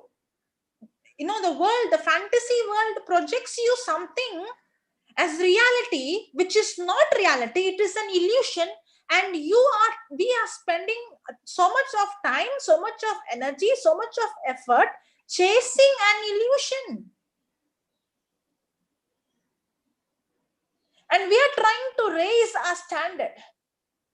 Raising a standard, why? How? Every time comparing myself.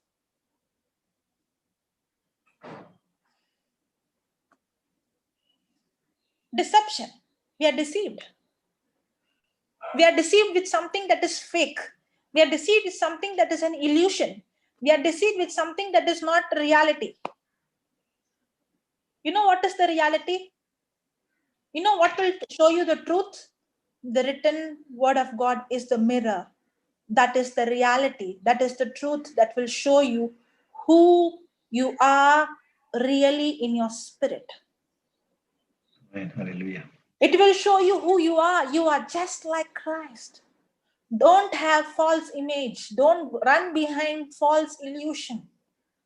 You will increase your standard, and increase your standard. You will go into depths. You will go borrow money. You will increase your life standard. You will not be satisfied. You will get into jealousy. You will get into competition, and you will try to achieve and achieve and achieve. It's an illusion that you will never able to achieve. The so-called perfect woman and so-called perfect man, you will never.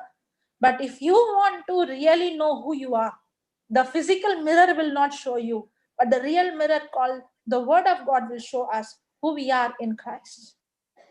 That's why the real transformation, according to Romans chapter 12, verse 2, the real transformation, do not be conformed to this world, but you be transformed. The real transformation takes place only by renewing our mind with the Word of God.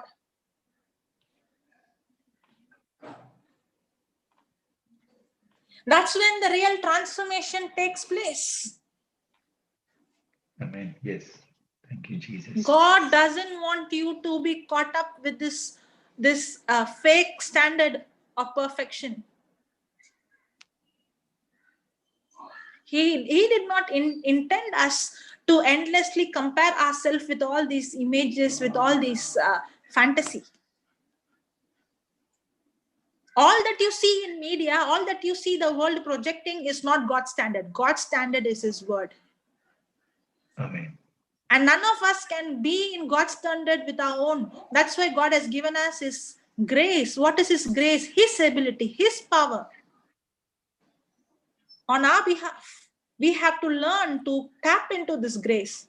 And only when we become humble, not when we are pride, when we are humble, when we submit to His word, when we make a choice, a decision, Lord, not with my own strength, Lord, I need your help.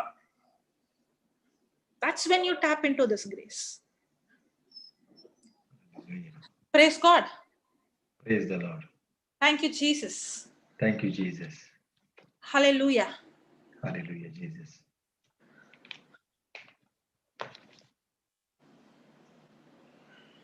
Okay, we will write this last point and we can have discussion. Yes. Competitive jealousy causes us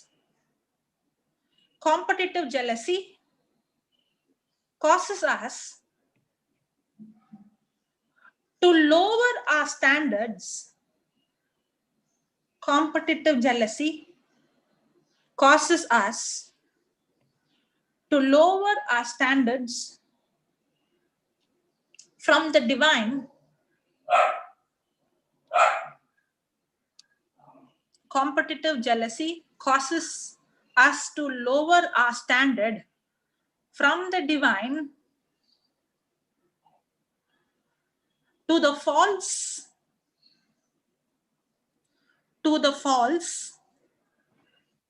and corrupt images, to the corrupt images which the world promotes.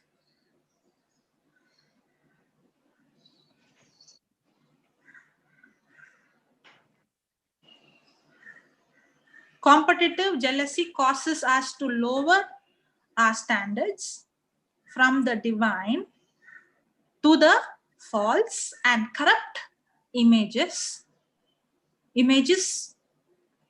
which this world promotes. Corrupt images which this world promotes. Amen. Praise God. So what does jealousy will do? It will lower your standard. It will not increase your standard. That's why that spirit is very subtle. It will tell you that I compete to improve my standard. I might be buying expensive cosmetic. I might be buying expensive clothes. I might be going into branded. I might even taking loans to meet the standard. But actually, you're not raising your standard. The competitor jealousy, it's very subtle. It will make you feel you're raising your standard, but actually it will cause you to lower your standard from the divine. The divine standard is the word of God. The divine standard is walking in love, walking in forgiveness, walking in humility. It is the right attitude. The attitude of helping others, the attitude of giving the other cheek, the attitude of thinking of others better than myself. That is godly attitude. That is God's standard. But competitive jealousy will lower our standard from divine to the false and corrupt image which this world promotes. Hallelujah. Amen. So we have to examine, are we lowering our standard by chasing the false and corrupt image that the world is promoting? We have to examine. Praise God. Praise the Lord. Thank you, Jesus. Thank you, Jesus. I believe this is only a start of this teaching. We will go in the Bible. We will take each person's example, the scriptures, as the Holy Spirit teaches us.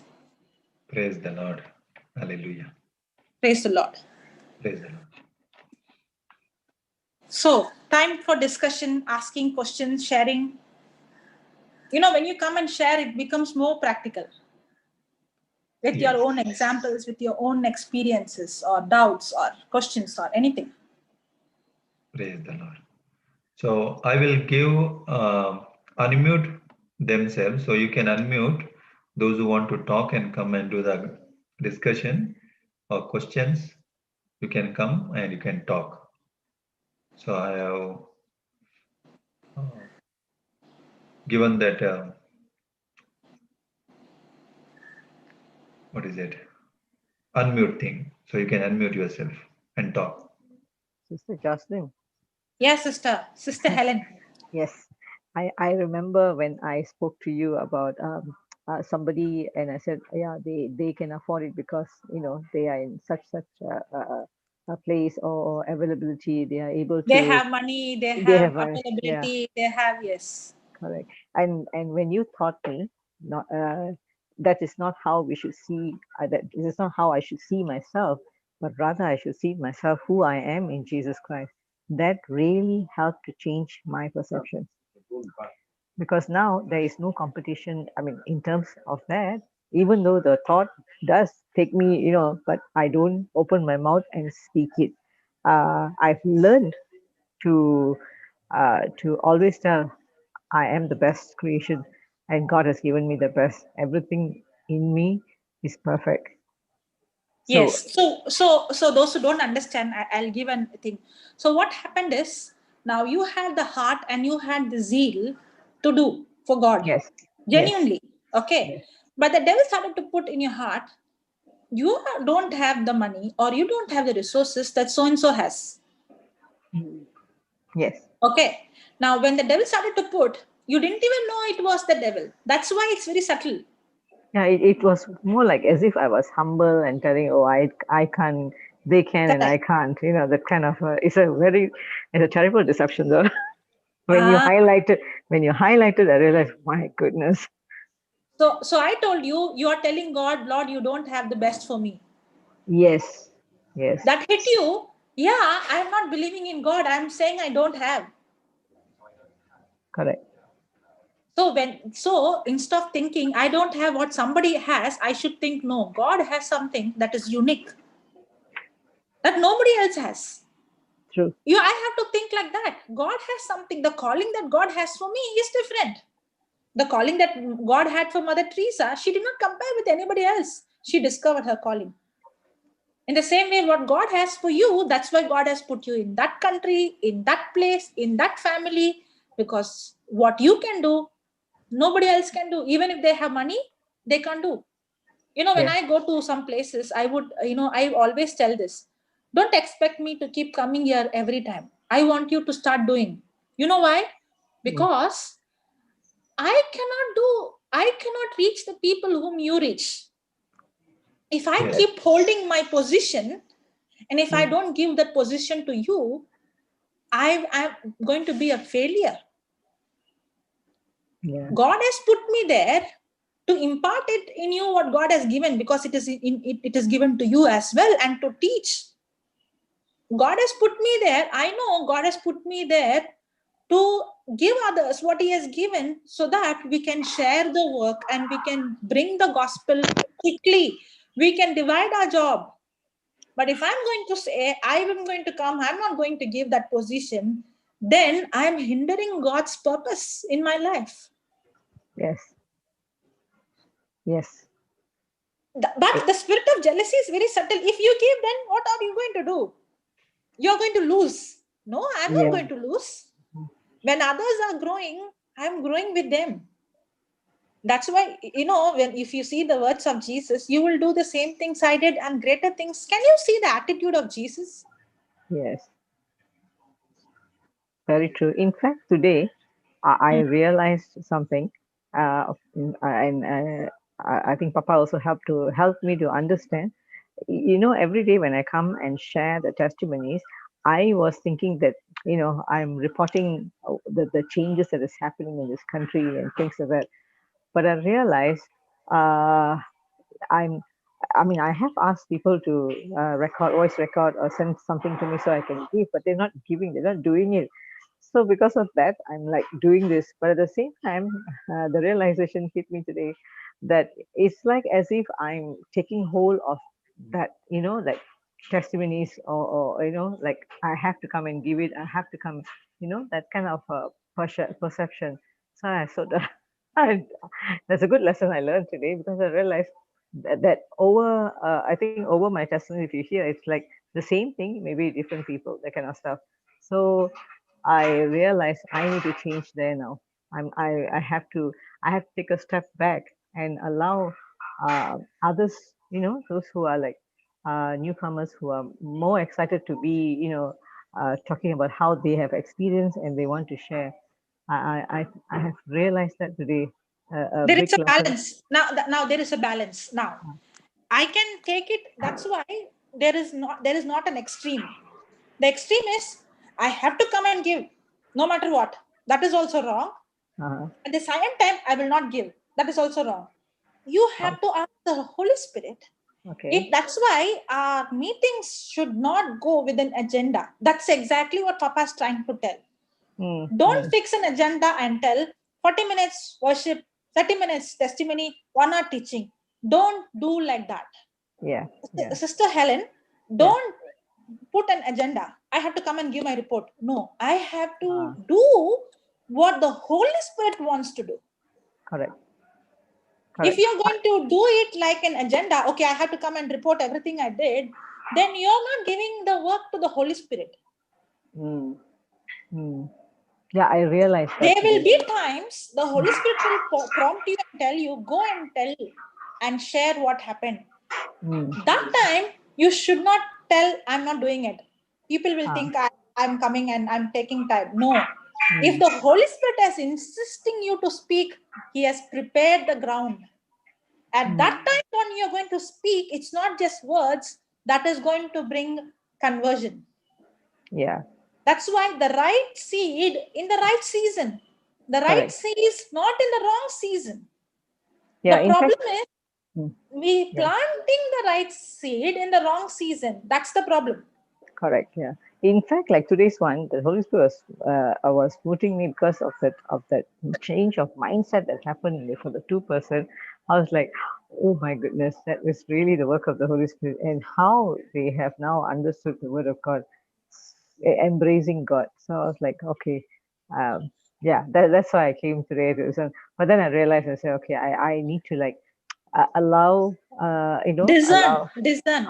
Yeah, Discern. yeah, yeah, yeah. Discern means what? For example, Uh-huh. they're calling somebody to come and give testimony. Nobody is there, but they're desperate. That is the Mm, time, the Holy Spirit will prompt you to go and speak. But there will be times when there is a teaching going on. mm-mm. It is, I don't know how to say. Even when the teaching is going on, the testimony is very apt or prompt that you have to Yes, come and correct. that Yeah, you yeah. can. That's why you should not go with a. Don't go with an. I'm really sorry. Don't go with an agenda. Don't go with a formula. Don't go with the. Don't go with your own intellectual brain. Mm, Always, mm, be sensitive to the voice of God. mm.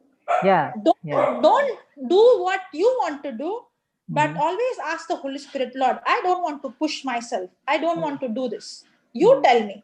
mm. That is the time I will open my mouth. Okay. Hallelujah. Praise God. Yeah. Thank Praise you. God. Thank you. Thank you, Jesus. Thank you, Praise sister. God. Yeah. God Praise bless you, God. sister. Thank you. Thank you for sharing that. Yeah. Well, good, good, good. It's good that I can learn more and be more fruitful instead of thinking. It was more like reporting. I was like, what am I doing reporting? And Exactly. I asked myself the question, what am I doing? What am I reporting? You know? Yeah. Okay. Okay. I understand now. Hello, Yeah. Yes. Yeah. sister, you can hear me? Yes, yes. When you Yes. just mentioned that we don't need to go with an agenda for anything, right? Does it apply only to prayer meetings or to everything? Like whatever we do Okay, should be in the now spirit. I told don't go with an agenda, but I did not don't go with preparation. There is a difference between going without preparation and there is a difference between not going with an agenda. Now, I always have, for example, I always have, if I, in my mind, I always have some topics to study. I always have. For example, recently, I have in my mind, and I'm studying about the book of Joshua. I'm studying about, there are few, 3, 4 things from the Bible that I'm studying. I always have an agenda. It's not that I don't have. But when I am studying, for example, when I'm studying the book of Joshua, if the Holy Spirit is going to lead me somewhere else, for example, I did not have the spirit of competitive jealousy in my mind at all. I was studying something else and I was preparing for something else.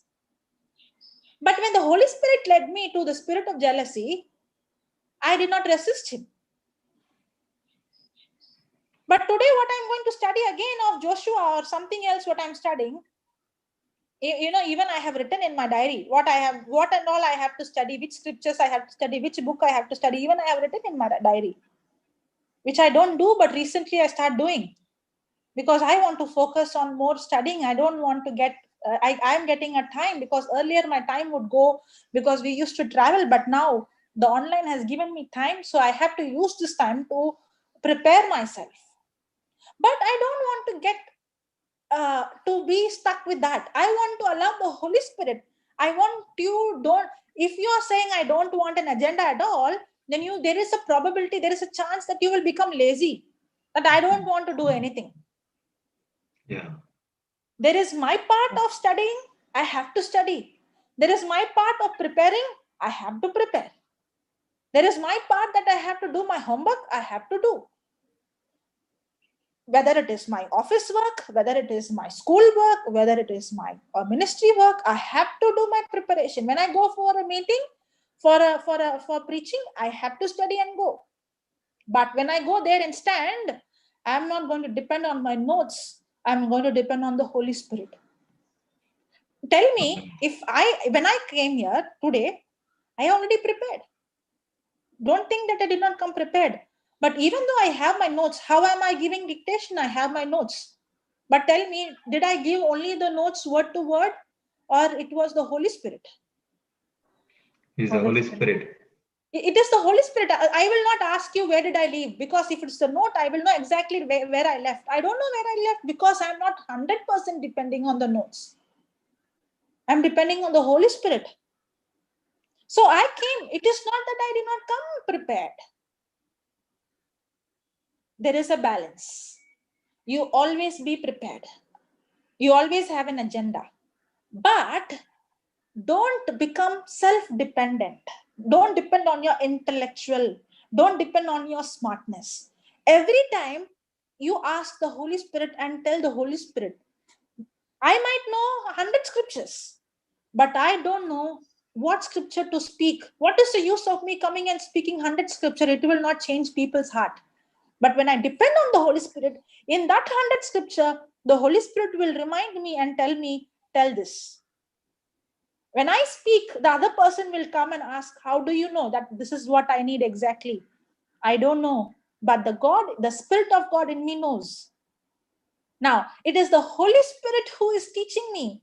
But if I don't know the 100 scripture, if I don't even know one scripture, the Holy Spirit cannot remind me.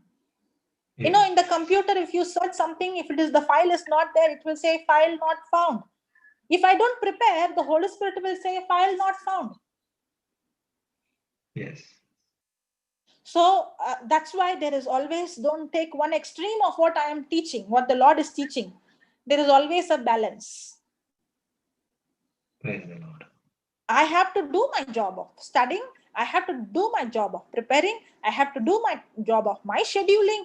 But ultimately, I should depend on the Holy Spirit every moment, every second. And that's when it becomes amazing. That's why if you see in our ministry, we don't have, first 30 minutes praise and worship. We don't have, if anybody having an agenda, I see they don't grow. You can have all kind of fantasy, but you will not grow. You might look so nice, but you will not grow. But that's why sometimes for us, the present worship comes at end. Sometimes our present worship comes in the between. Sometimes the healing starts at the beginning. Sometimes in other ministry, the tongues will always be the last. Many times I have seen in our ministry, we begin with the gift of tongues and then starts the teaching. Why? I come prepared, but the Holy Spirit is the one who's going to teach, is the one who's going to guide.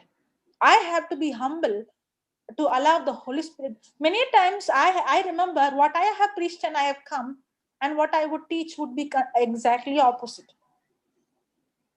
Sometimes the notes that I have, I would never even touch it, because the Lord is taking me somewhere else, completely a different topic, which I did not even prepare. and I dare to touch, what God wants me to speak and come and do what I wanted to do. Praise God. Praise the Lord.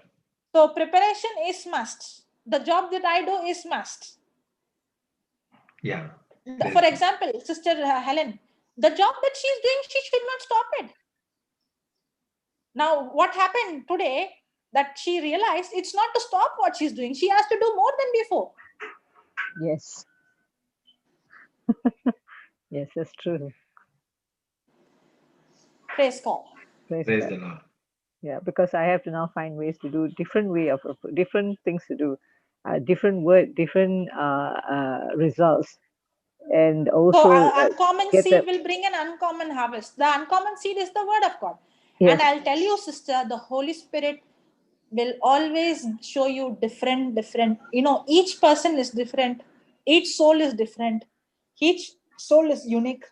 Amen. And the way the Holy Spirit deals with each soul is different. I have experienced, even though the scriptures might be same, I might be the same, but when I meet people, I would see each time the Holy Spirit would lead me or lead us in different ways. We don't even know, and that's when actually we learn. We think the other person must be thinking, oh, this girl spoke like this, and in our heart we know we ourselves are learning in the field. Amen. Yes. Yes, that's true. I've experienced that, but it's just that now I need to do more work so that there is different, like you see, like over the years you have grasped all the different, you study different words at different seasons, and then you even though you don't use exactly what you study, but yet the teaching is different all the time. I mean, the same topic you hear when you're here, the same topic you teach, but it's different all the time you present. So we see the result, and each time the Holy Spirit is speaking to us in our heart, opening up our mind, helping us to understand. And now the reality of the choice making has become so clear. Even when the thought just moves just a little bit, then like, why am I thinking like that? Immediately before anything, I'll open my mouth and just speak opposite the thought.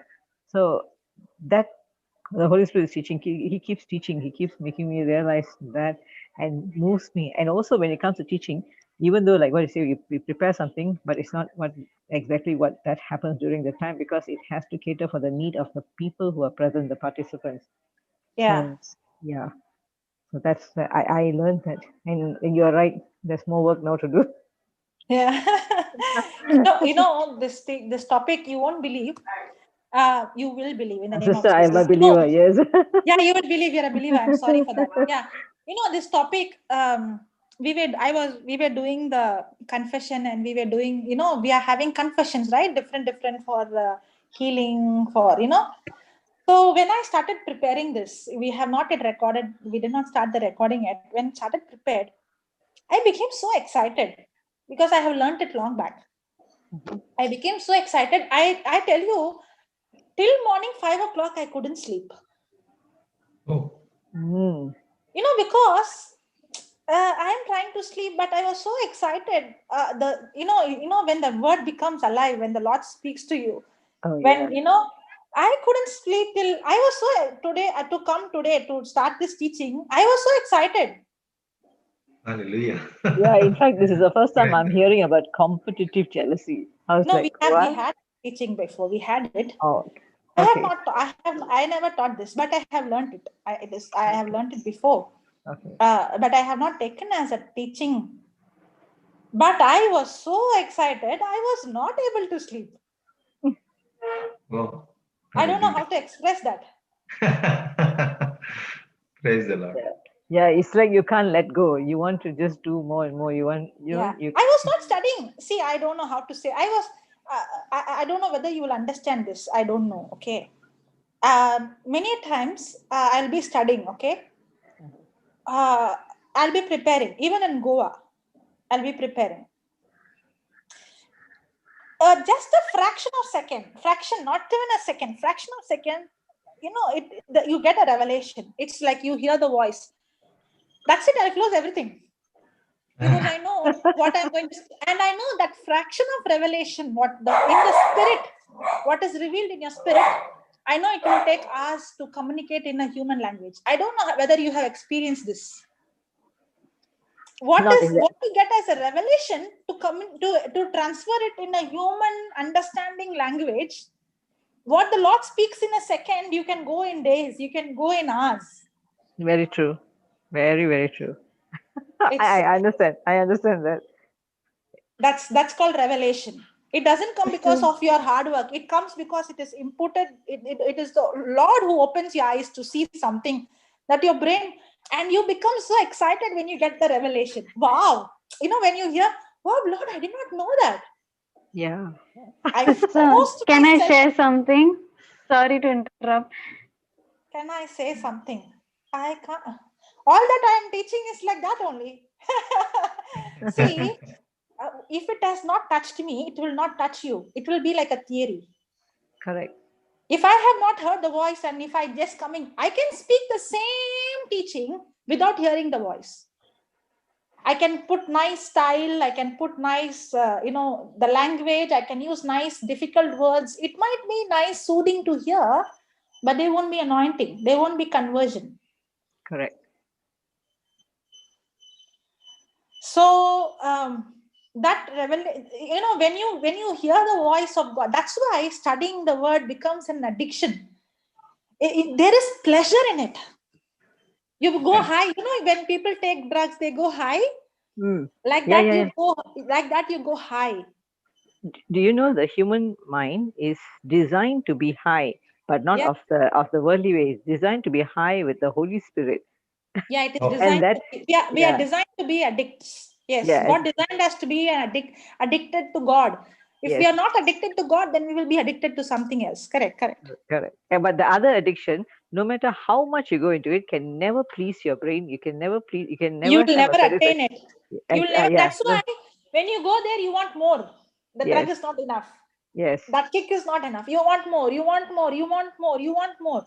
Correct. That satisfaction comes. That's why Jesus said, "No, if you drink the water that I give you, only this can quench your thirst." That's exactly what Jesus was speaking about. Exactly. Your thirst no more. Okay, that's true. Yeah. Wow. Sister, I just wanted to share on that. That's why I said, can I say something? Yeah. I could feel the excitement. Coming first time, right, for this class? For this class, first time, yes. I was a part of the Melbourne thing, listening to all your teachings. Okay. Yeah, so when you said that, right, the revelation, how excited you get when you realize and you can't translate into words to say to anybody. Like I share most of the things with my father, but the other day, like I've been studying for MBA, okay? But then I've never studied computers. Like there is no BCA thing done or anything about computers. But when I've been learning the word and how we are created and how our whole system works, suddenly the revelation came that these computers that people are so mad about is something that is done from this 0 and 1 and all these spirits, the spirit that we are, right, the good and bad spirit. Like when we think about when the people behave the way they behave. No, you're confusing me. You spoke about computer, right? Yes.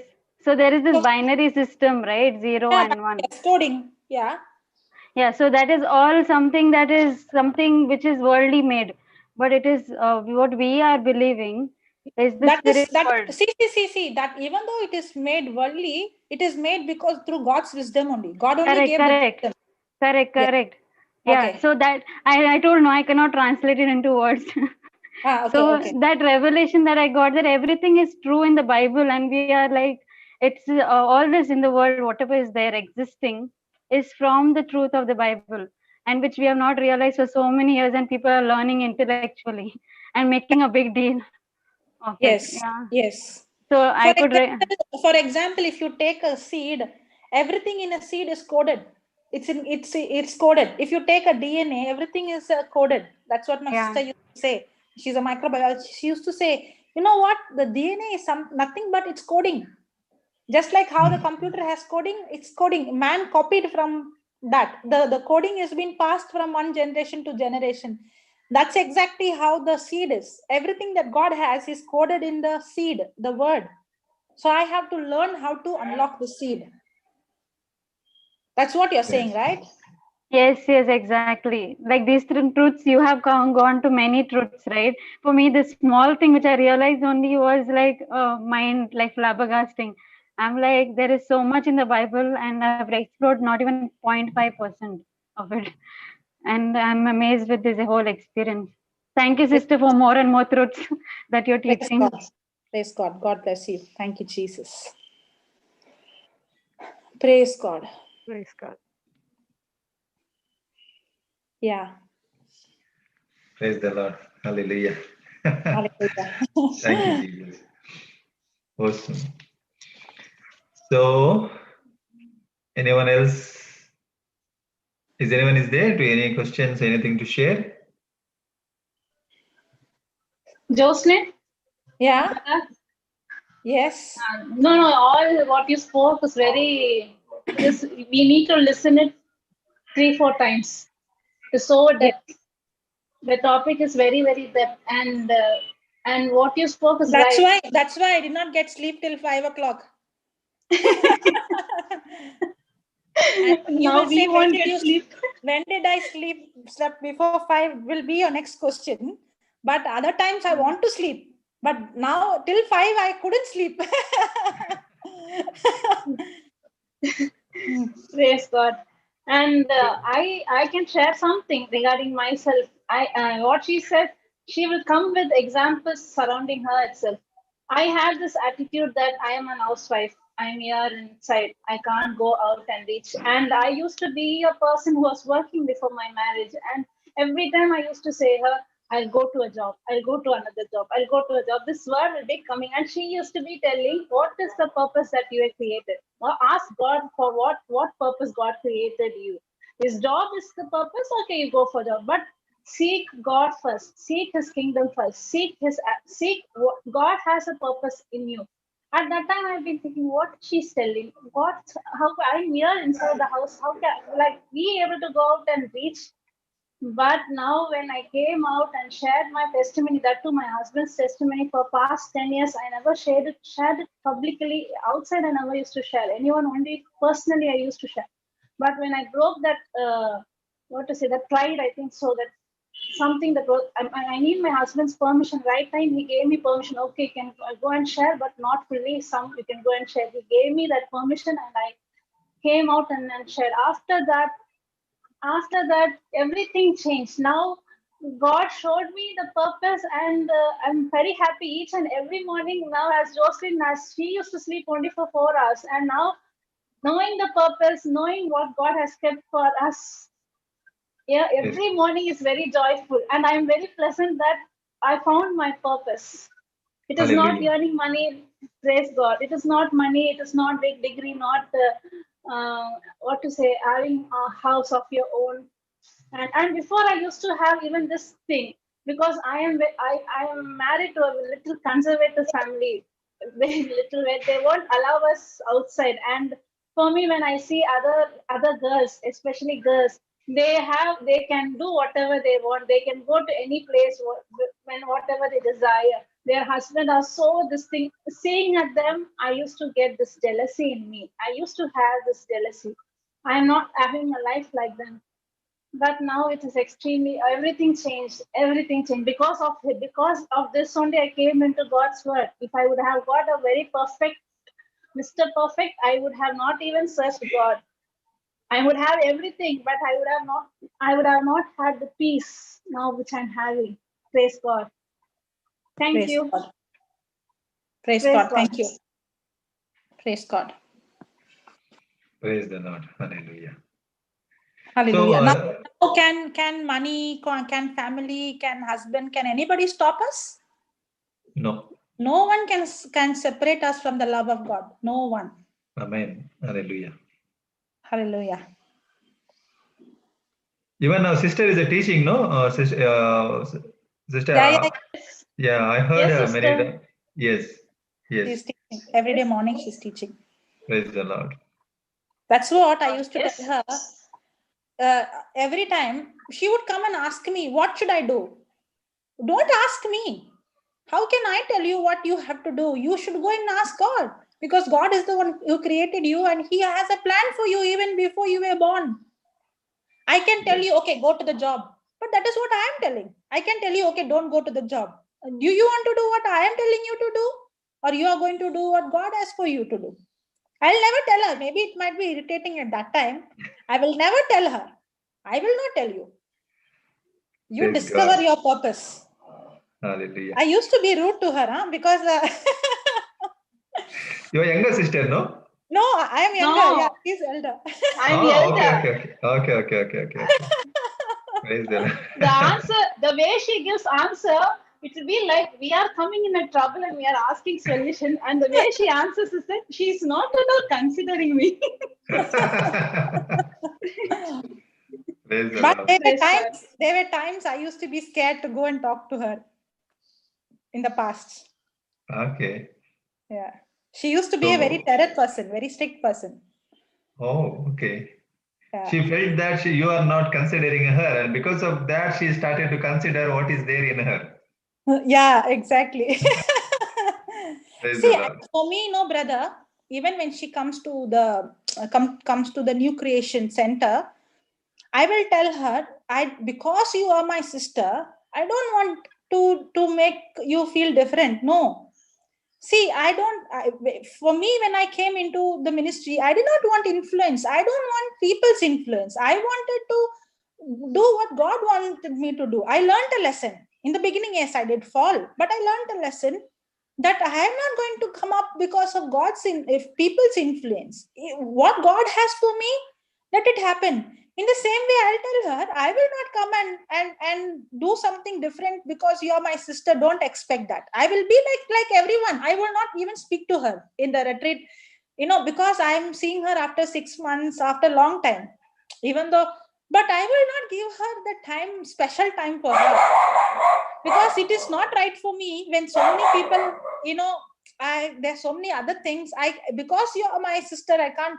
It might be maybe painful for her when I treat her like that, but I don't know how to say. You depend No, on God. I programmed myself. I knew this will happen. So I knew what will happen. So I programmed myself not to expect anything from her because I know I know who she is. One more thing, there she never spoke in Tamil. We never spoke in English in a house. When we are both together, we never used to speak in English. We only speak in our own mother tongue. But there, she never even spoke one word in Tamil. She don't want others to feel that others should not feel that they are someone different. She wants to treat everyone same. And I knew I didn't expect her to be with me to come, and I was very well programmed, so that didn't hurt me at all. Praise God. Praise God. Praise the Lord. Hallelujah. Praise God.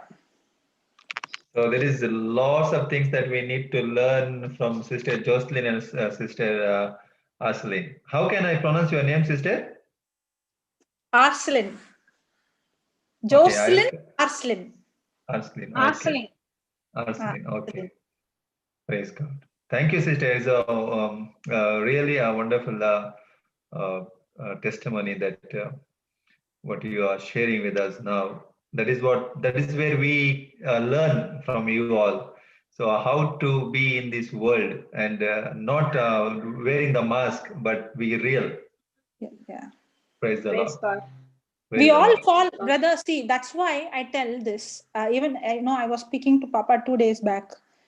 2 days back regarding this topic only. Yesterday or 2 days back, I was telling him, Papa, we have to be very, very vigilant, because it is not that, okay, today I overcame, I'm completely free. No. Today I learned, today I preach this subject, doesn't mean that I'm free from this. If I'm not vigilant, anytime I can fall. You know what is the greatest deliverance we need? The greatest deliverance we need is the deliverance from self. Amen. Yes. The greatest, the weapon that the devil will use is to focus all the time to bring self. And that's what I learned from, I always see Papa as, as a model, because I see that the reason why he has grown so much is because of the way he is not self-centered, the way he is humble, the way he is. And I always say, Lord, I want to learn that from him. I want to learn that, how he promotes others, how he helps others, how he always sees others to grow higher than him. And it will not take much time for me to focus on myself. It will not take much time for me to think about me. It will not take much time for me to promote me, to lift me high. I told you right from childhood, that was my problem, that was my weakness. So I think we all have to be vigilant every minute. And what is the vigilant? The vigilant is, am I in the center or Christ is in the center? That's it. Yes. That is the question. Who is in the center? Am I in the center or Christ is in the center? That is the check that we have to have constantly. Pleased. Hallelujah. Praise God. Praise Yeah. God. Yes, brother. Over to you. Thank you. Thank you, sister. Praise God. It's a very new topic for me as well, to learn a lot. Yeah. Yeah. And I failed in these areas many times. Even every time we are failing. Yeah, we all Yes. do. None of us are perfect like Christ. Yes, yes. But we have got the way to come out from these all the traps. Yes. Exactly. Exactly. I tell you, the confession will come very soon. When you understand this teaching and when you go through that confession, it will make a big change. Praise the Lord. We might do that one next weekend, maybe. The thing is done. Only thing we have to do the recording. It might even come in another 1 or 2 days. Praise the Lord. Praise the Lord. Can I talk, Sister Jocelyn? Yes, sister. Yes. Good morning to everybody. Good morning.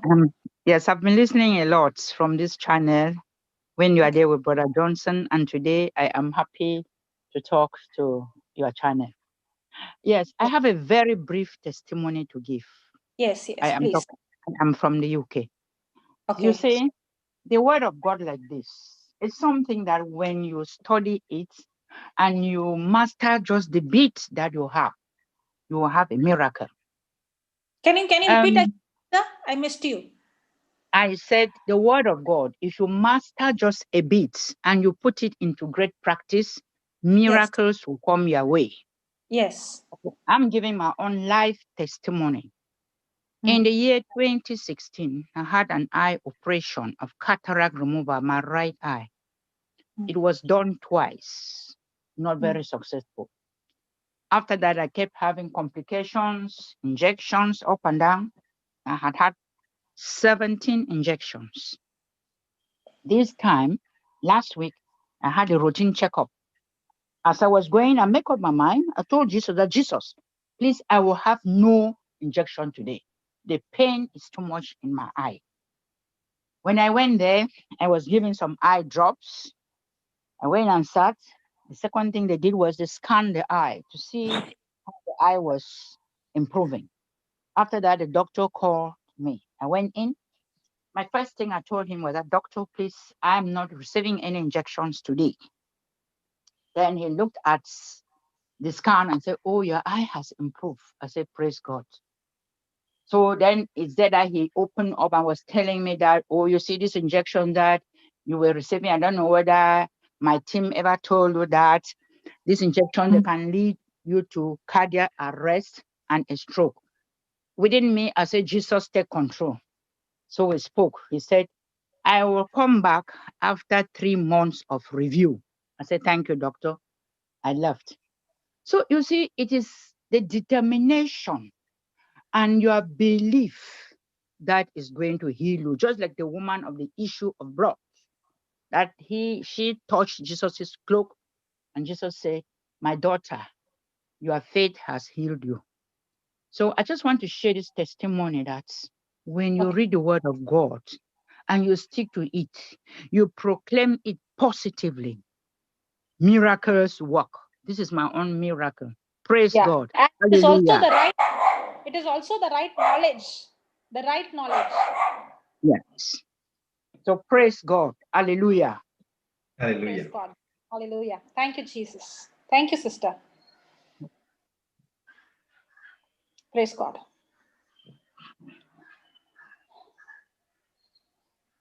Yes, brother.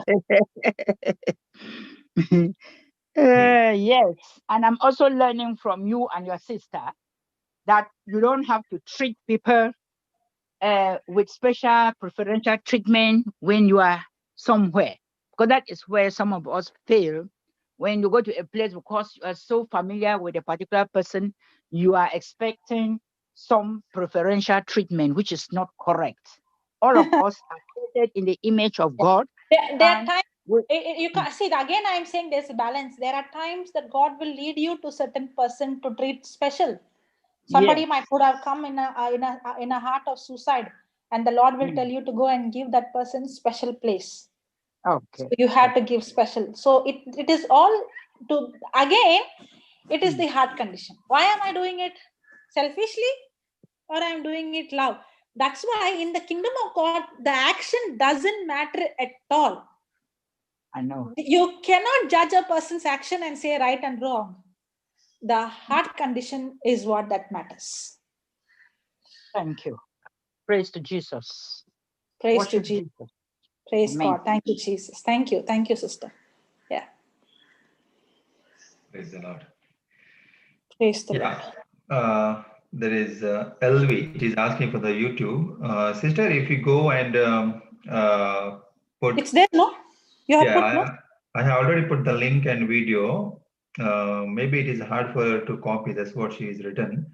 Sister, you can check the channel Jesus is Lord and put Lawrence Lobo. So you'll get that channel. So from that channel, you can watch all the teachings. All the teachings are there. And also it will be published on JCILM as well. Once we finish, maybe whenever Sister Jocelyn is little bit free, she will post that one on JCILM as well. So everyone will get these teachings. Please, can you give me the channel again once more? I beg your pardon. Yeah, it is Jesus is Lord. Okay, Jesus is Lord. Yeah. Thank you. Yeah. I will upload this in JCLM also. Yes. So that, yeah. Praise the Lord. Pardon? I did not get that. I'll upload the same video. It will in JCILM also. Ah, okay. Yeah. Thank you. Praise God. We are together. What a beautiful day for me. Yes, we are together. We are together. This is a small. Yes. This is what we call small. The kingdom of God. We are the family in the spirit. We are united. Thank you And very you much. know what is the beauty in this family? We are all going to live together in eternity. Amen. That's the beauty. Yeah. Praise God. Praise God. I know. This channel is the baby of JCILM. Yeah. Only the motive. Yes, motive and the teachings are same JCILM, but I can't keep that JCILM name for this channel. That's why I put the Jesus is Lord. So Okay. Jesus is a law. JCILM. Yes. Well, yeah. One of my sister actually introduced me to the channel in the person of Sister Crystal from New Zealand. Praise the Lord. Crystal, okay. Yes, She's there. She's there here in the meeting. Yes. She's one who has been coaching me, telling me what to Now do with she's my left, problem. So she is so instrumental to me. So to God be the glory. Praise the Lord. She never misses any of the teaching. She's there for all the teachings. Yes. Yeah. Praise God. That is my great mentor, my spiritual great mentor. Yeah, she is. I know that. Yes. Praise the Lord. Because she has everything for me. Praise God. Amen. Amen. Hallelujah. Praise the Lord, sister. May I share something? Yes. I can hear only a voice coming from somewhere. Yes, Sister Vandana. Yes, sister. I am, in fact, I'm feeling so overwhelmed regarding this topic. And I just want to say that if we focus on Jesus, I don't think anybody will be jealous of anybody. Yeah. It actually, it is the evil one, the jealousy, the jealousy began because the devil had uneasiness seeing God. The Lucifer, the angel, he was feeling uneasy for what God was having. And now he's injecting it in everyone. That's why it is a challenge every day. It's not, that's why I said it's a spirit. The pressure is coming from outside. It's a spirit that is influencing us day and night. And what is the influence? Simple. He's coming and putting and talking about you. Why am I getting angry? You. See how she spoke about you. See how she behaved to you. See how she treated you. How he did this to you. Now, what is the devil coming and saying? Only putting thoughts about focusing from others to you. Yeah, Sister Vandana. Yeah. Yes, I just wanted to say that God's love is so overwhelming. And when you have experienced the love of God and He has established you in His love, there is no room for jealousy because you are so firmly founded, rooted, and grounded that nobody's words or comments will affect you because His love will override everything.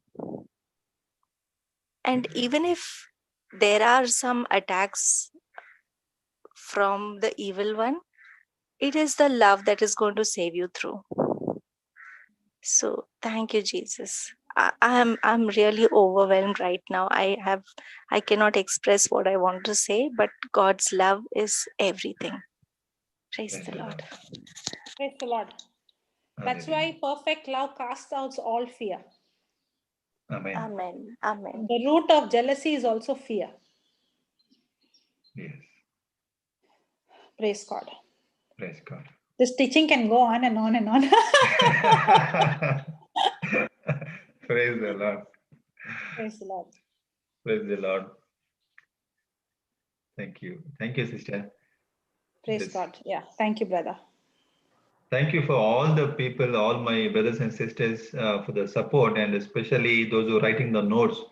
Even the notes are posted on the YouTube as well, which I can't do. I'm the man only. I have got some different skills, but not in the writing. So Jesus has equipped us with different skills. So everyone is using their skills to different reasons. So I really, from bottom of my heart, I'll say thank you for everyone, those who are supporting. Thank you so much. And even those who are coming here and listening to the teachings, and we are implementing these teachings in our day-to-day life. That is a very important point, and that's what we need to do actually. Rather than listening everything and we're forgetting, we are just listening and we are implementing in our lives, day-to-day life. That is what we need to do. And it is for me, I just started okay, we need to do something, but now it has become like it's my routine, is my life, is everything is in the Bible. Yes, it is a lifestyle. Even there is work, there is a family, there is children, there is a wife, there is mom, everything is there. But after all, it is only when Jesus is there, everything will be follows. Other than I follow everything, and if there is no Jesus, there is nothing that I can receive, nothing I can achieve. So it's one of the great thing for me. As for me, I was a different person last 3 years before, but now it is different. Everything is different. It's only because of the word of God, because the word of God says, when the truth abides in you, the truth sets you free. So that's why I ask everyone to come and send the links to your friends, bring people, souls, reach more people. We'll do this routine, the lifestyle. Lifestyle is that to sow the seeds, nothing else, nothing else. I'm not interested in anything else other than sowing the seeds. So praise the Lord. So thank you, my brother and sister. Thank you so much. Thank you. Praise God. Thank you, Sister Jocelyn as well. And Sister Jocelyn is giving her lots of time for us. Even she's not only teaching the teachings, even the technical things, YouTube, and if anything happens, then I'll go, Sister Jocelyn, explain me what is this? How can I do? She's a coach for everything for me. So it's a fantastic family we have in Christ Jesus, and we are the body parts, so we have to work as well for His kingdom. So thank you, and God bless to you and your family. Praise God. Amen. Praise Thank you. Amen. Thank you, Sister Jocelyn. Thank you, Praise God. Brother Lawrence. Yeah, Thank you very much. Sister for Helen, inviting me. do one Yeah. small closing prayer. Oh, okay. Father God, in the name of Jesus, we praise you. We thank you, Father, that every day you come to teach us more and more of your great love, to know about your character and how we can imitate Jesus Christ in our lives daily by the choices that we make, by the things, by the way we think, and the uh, to teach us, Holy Spirit convicting us of our righteousness.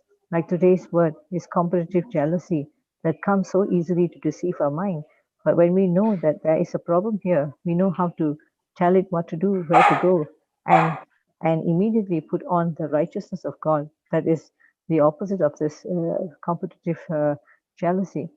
Father, we praise you, we thank you because your love is supreme, and because of your love, because you care for each one of us, you have come uh, you have brought Sister Jocelyn today to teach us so that we can learn more and more and be deep rooted in our knowledge, in our understanding, in knowing, in understanding of who you are to us and who we are in you. We praise you, Father God. We praise you, Jesus Christ. We praise you, Holy Spirit. Holy Spirit, thank you that you have gone forth before us and you set us free by the truth. We give you every glory to God, Father in heaven. And we know that God is good all the time, and all the time God is good. Father, we thank you. We thank you for all that you have done for us in the mighty name of Jesus. Amen. Amen. Amen. Amen. That was not my dog, huh? Amen. Praise God. He's also praising the Lord. Amen. Amen. Praise the Lord. Praise the Amen. Lord. My dog's neighbor's dogs.